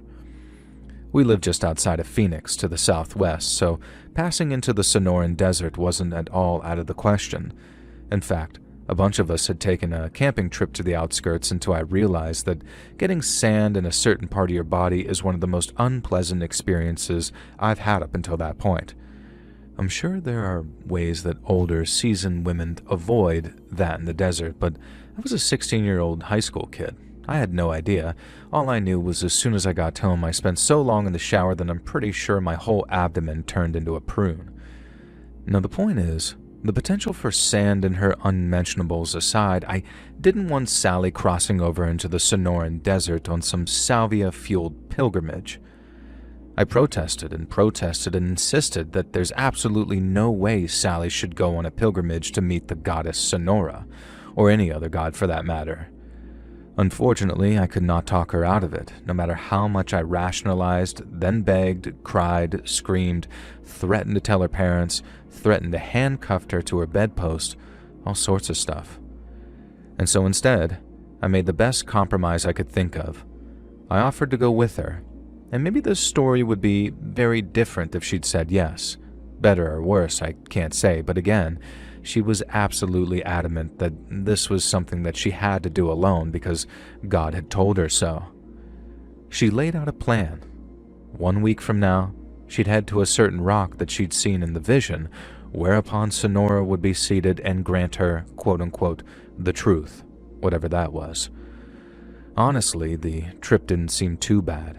If she was careful, she could manage it in a day. I was more concerned when she said the communion with Sonora had to occur at night because the deserts get so cold at night, your nipples feel like they're going to explode, but whatever. She could wrap up warm, and I still had a week to try and talk her out of this madness. Now, I should have seen it coming. When I woke up the next morning, Sally was gone. She'd left a note on her pillow that read, "I'm sorry. God would have wanted it this way." Now, the real sucky thing is that I couldn't drive at the time. I'd never passed my tests, and I had no sensible way of following Sally into the desert. I should have called a friend, but frankly, we'd alienated anyone that I trusted enough with all of this, and I had finals to go study for. Now, I should have made much more of an effort to follow her and catch up with her, even though I'm sure that she left hours before I woke up. Regardless, I will never forgive myself and stop beating myself up for the fact that I could have done more. Sally didn't come home that night. She didn't come home the next day either, or the next. I reported her as a missing person. But despite being in high school, she was 18. She'd left an indication that she'd gone on some vacation, and it was only my word that she'd claimed that she'd be back in a day. I tried to point out that she'd gone out into the desert. I tried to draw on as much research as I'd been able in the days before Google that showed how many people died out there every year. Now, I felt like I was getting through to law enforcement. They promised to send some ranger out to scout out the route that Sally had told me about, and then I made the mistake of mentioning salvia and visions, and saw their eyes glaze over, and at that point I think I lost them. A week passed, and then two, and you'd think that Sally's parents would be frantic at this point too, but here's the thing. Her dad abandoned the family when Sally was 2. Her brother was a 23-year-old stoner who was far more of a hot mess than Sally ever was, and I had no idea how to get a hold of him. And Sally's mom had died when we were in middle school. She really had nobody else, really, and I can kind of see why she wanted to find answers and visions and gods. Eventually, there was a knock on my dorm room door. Sally's car had been found. It appears as if it had been there for a couple of weeks, based on the layer of sand covering it. Now, the rangers and law enforcement were taking it seriously. I insisted that I go with them, that maybe something would jog my memory about the route that she was taking, the rock on which she claimed Sonora would appear. And oh God, I wish I hadn't. And I'm glad I did, but I just wish that I hadn't. I was the one who found her. She was lying in the shade of a 10-foot-high rock, her body half covered in sand by this point, and she was wearing only her underwear, and appeared that she'd neatly folded her clothes beside her before lying down and just slipping away. The official cause of death was exposure to the elements. Sally had somehow, through months of slow salvia-induced psychosis, become convinced that gods were communicating with her. Later, we even found journals in which she claimed Sonora was the goddess of the desert, who bestowed power through suffering, thirst, and hunger. And I could never find any actual mythological record of this. It just seemed like something Sally had hallucinated. And so that's a horrible story.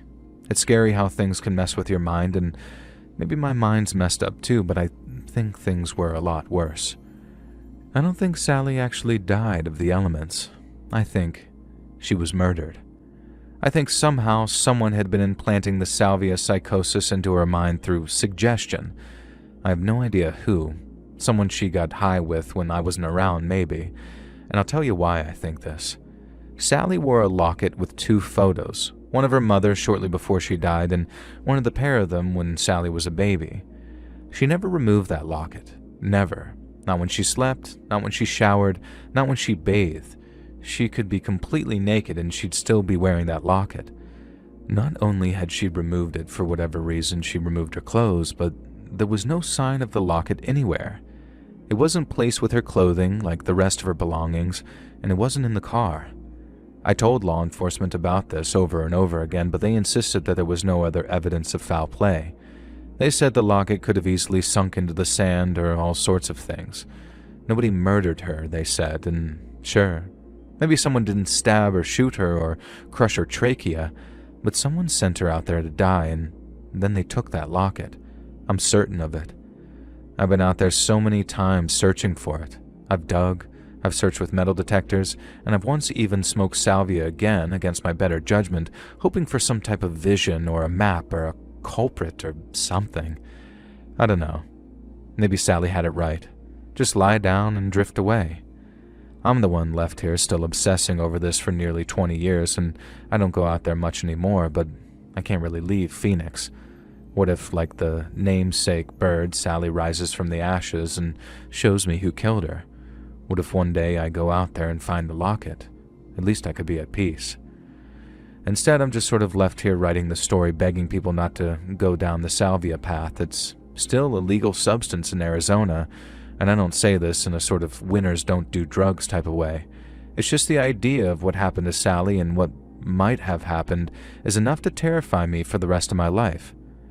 I wish I could let go, but I can't. And I hope sending this email to you brings some closure, and thank you for reading. Sally, rest in peace. I've always loved you forever, and you might not have met God, but you're the closest thing to a goddess to me, and I don't need to smoke salvia to know that.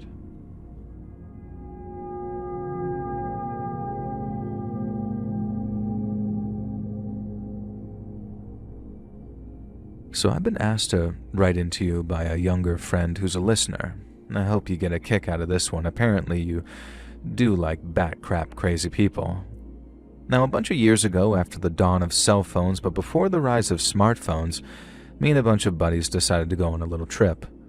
We've been dreaming of this trip since college, talking about it a bunch and never actually doing it.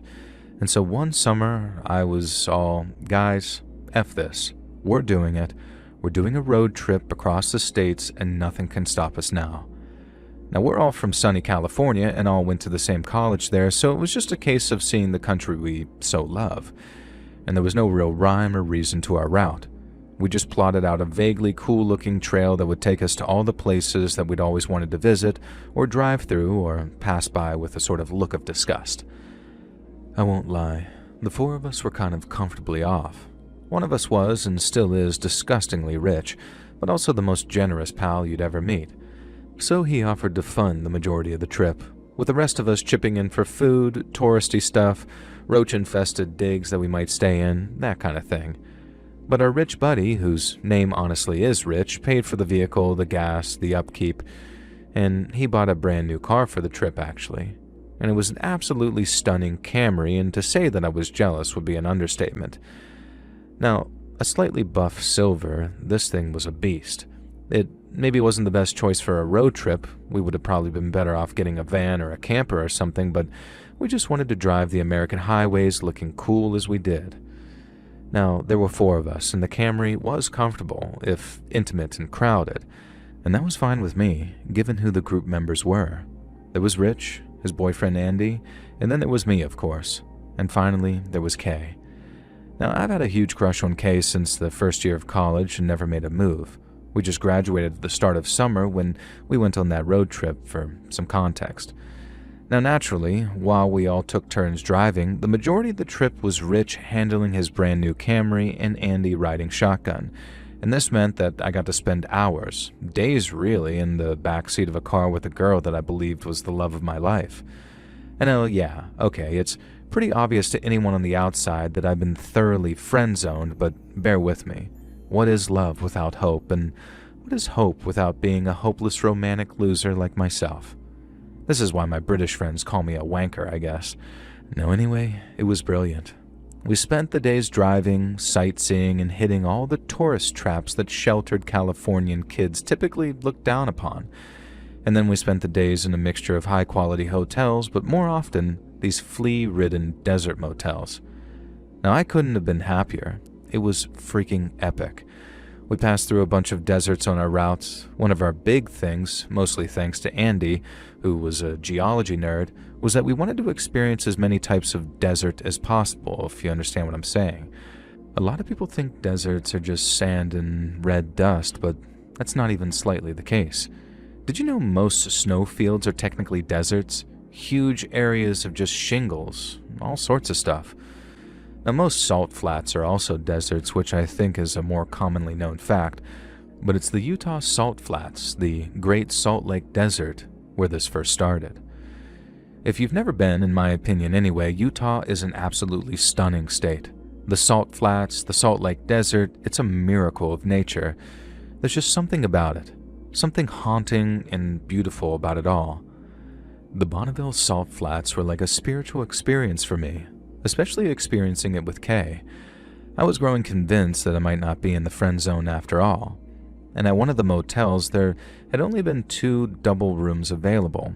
Kay was the one who suggested she and I share, and nothing happened between us, but she wasn't particularly shy in walking out of the shower wrapped in a towel. You know, the kind of thing that makes a naive young man think that she might have a crush when really it's a huge friend zone red flag. But oh well, not the point. Well, it is and does sort of relate, but let's not get ahead of ourselves. Now, we spent maybe too long exploring the deserts of Utah. The sun was beginning to set as we trekked back to the car, ready to head to our next rest stop destination.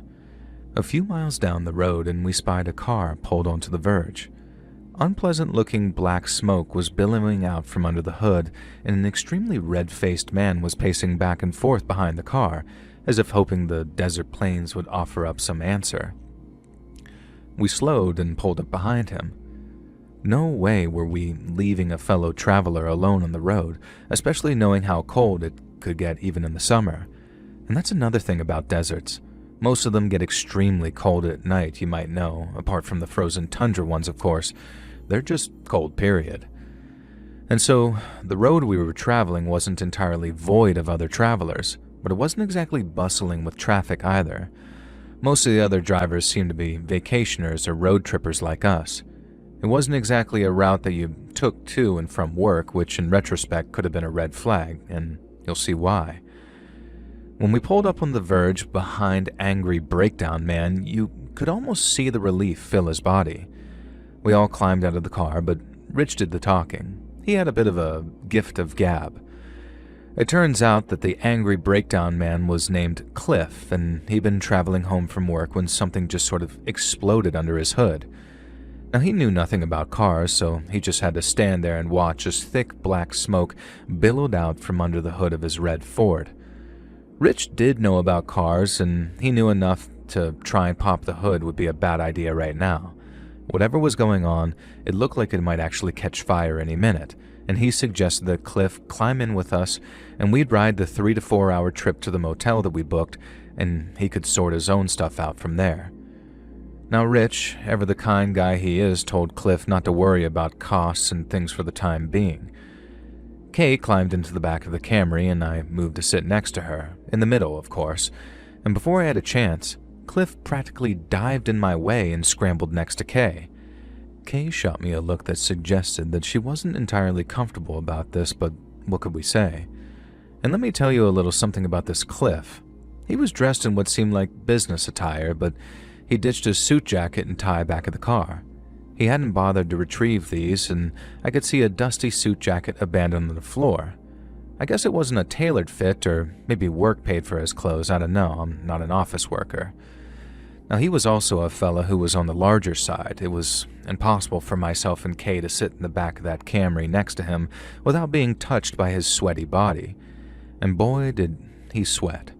The damp patches under his arms were more like waterfalls than puddles, and even in Rich's air-conditioned, wonderful car that he had, Cliff didn't seem to be cooling down at all.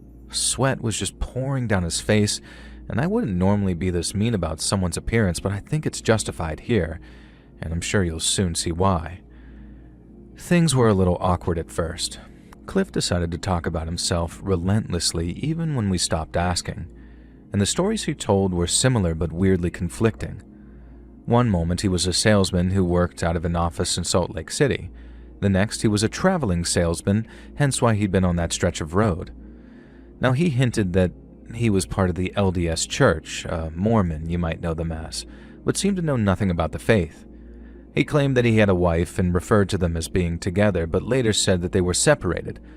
One story he did consistently stick to, though, was that he wasn't allowed to see his kids. He reassured us that this was because of his B-word of a mother-in-law and nothing he'd ever done wrong, but, you know, where there's smoke, pouring out of the hood of a red car no less, then there's fire. Now, it's a shame this was in 2002 because he might as well have just claimed it was because, quote, they don't understand the things I say on Twitter. Now, I think by this point, Rich and Andy had tuned him out, leaving Kay and I to listen to Cliff's blabbering and blubbering. Now, the real problematic moment came when his chubby hand rested, by accident, on Kay's bare thigh. She visibly reacted with a hell no, and Cliff acted horrified. He apologized, insisting that he hadn't been thinking, and that he meant nothing by it. I tried to diffuse the situation by pointing out some natural beauty through the right window, and this allowed Kay a private moment to wipe Cliff's sweat from her skin without looking too rude, not that he deserved it. Now, the next weird thing was Cliff blurting out that he believed you just entered an endless abyss of nothing when you die. We hadn't even been discussing a remotely similar topic. He just sort of said it. I'm pretty sure that's not at all what Mormons believe, for one thing. But it was just such a dark, bleak thing to hear as the sun was vanishing over the horizon and the night was kicking in. I checked my watch, still an hour until we reached the rest stop. Cliff fell silent for a moment, then just said it again. An abyss. Yeah, that's what happens. That's what I think. Kay, in perhaps one of her funniest moments, suggested that we play I Spy to distract from Cliff's misery. Everyone else groaned except for Cliff, who just blurted out, "She's back there, you know? Back where I came from?" I asked him what he meant, and with this sudden burst of shocking venom, he said that he was talking about his ex-wife. I wondered if he meant that she was back in the nearest town or city, and that's where she lived with the kids. No. "I left her in the trunk," he said, or something along those lines. Andy, suddenly paying attention, asked the important question. Was she alive? According to Cliff, she was not. Her decomposing body was in the trunk of his Ford, and had been so for some days. I did it, he added. Well, holy hot salt, Batman. What were we to do? This guy had just outright claimed that his dead wife, who he had murdered, was sitting in a car we were driving him far away from. On one hand, we could just keep driving and get him to the rest stop before calling the cops. In the early 2000s, our brick Nokias most definitely didn't get reception out in the salt flats, and for all I know, it still is a cell phone dead zone out there. On the other hand, for all we knew, Cliff had a knife or a gun and a surprising propensity for in-vehicle violence. And the longer we drove with him, the more at risk we were. Kay, the genius, had already been working on a plan. Then she says, "Hey Greg, I forgot to show you this pamphlet for the world's biggest aubergine. Check it out." And then she reached past Cliff and handed me this pamphlet. Now I was confused at first until I looked through. Somehow she managed to scribble a few words inside. Gonna ask to stop to pee. Kick him out. I replied telling Kay that the huge aubergine looked like a great time and we should visit, and that was her cue. She asked Rich to pull over so she could quickly take a pee in the salt desert, and Rich obliged. Kay climbed out of the car, clearly trying to keep calm, and I saw her step to the side. And then, in an act of heroic strength, I genuinely don't think I would have managed if I hadn't been trying to get into Kay's pants, I both shoved and kicked Cliff out of the open door. It somehow went perfectly. He went sprawling face first onto the asphalt, and Kay gave him a kick for good measure and dived back into the car and screamed at Rich to drive. He was peeling away before Kay even got the door closed. Kay and I looked out the back windshield while Rich and Andy checked the rearview mirrors, and what we saw chilled us to the bone. Cliff was spinning around, howling towards the sky, tearing his shirt off, and as he did so, we could see the old healed scars of something that looked like a pentagram on his back. We hightailed it to the rest stop, breaking the speed limit almost in the hopes that we'd get pulled over by cops so we could tell the story. No such luck, but we did call them as soon as we got to the all-night diner attached to the motel. We breathlessly recounted our story to the night waitress, who seemed to regard it with an almost bored acceptance, claiming that yeah, weird things happen around here sometimes. And the cops showed up a couple of hours later, which I guess you can't blame them for given the remote location. And they went looking for Cliff and told us to stay at the motel for a few nights until they got back in touch. And there was no sign of Cliff.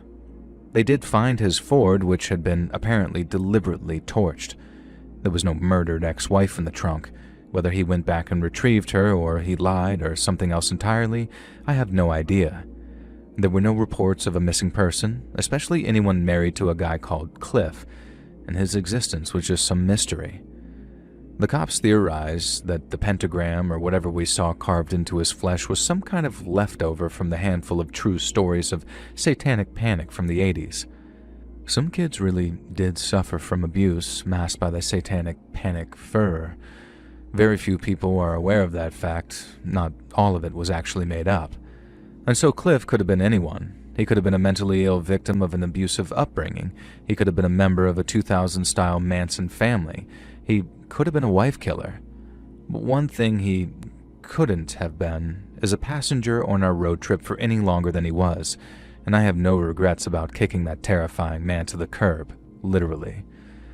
But as one final sting in the tail, which I'm sure you've guessed, yes, Kay and I never got together. I wasn't her type, I assume anyways, and I had the guts to tackle a potential wife killer, but I still never got the courage to tell Kay how I felt about her. Oh well, if Cliff's marriage was true and any indication of married life, then maybe I'm better off staying as a single, eligible bachelor.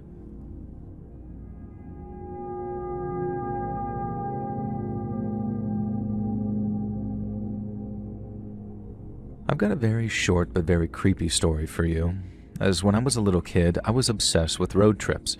Every chance I'd get, I'd beg my mom or dad to take me for a drive. I particularly liked driving at night, and there was just something comforting about it, and still is. At first, Mom and Dad both seemed excited to acquiesce to my request, as they say in the Pirates of the Caribbean. It was like a family bonding exercise, but then it became just Mom or just Dad, and they'd both say no. Eventually, my parents split up. Now, I was only about 4 or 5 at the time, so I didn't really understand what was going on. But one night, there was a tapping on my window. Someone was throwing stones. I looked out, and Dad was down in the yard. He whispered me to be quiet and told me to sneak downstairs. Now, I didn't even need to change out of my pajamas, I thought. He had clothes ready for me and a warm coat. And it was time for a night drive, I thought. A big road trip to somewhere that I'd always wanted to go. Death Valley. And so we began the trip. From what I can remember, we kept to some back roads and stayed in the skeeviest motels. But I was with my dad, who I hadn't seen in months, and I was on a road trip, driving at night. It was my favorite. Now, eventually we were driving through the desert. It was wonderful, everything I dreamed of. Our headlights lit up the cacti and cow skulls and broken signs that we saw, and I imagined that I was some cowgirl in the Wild West. Dad called me his little cowgirl angel when I told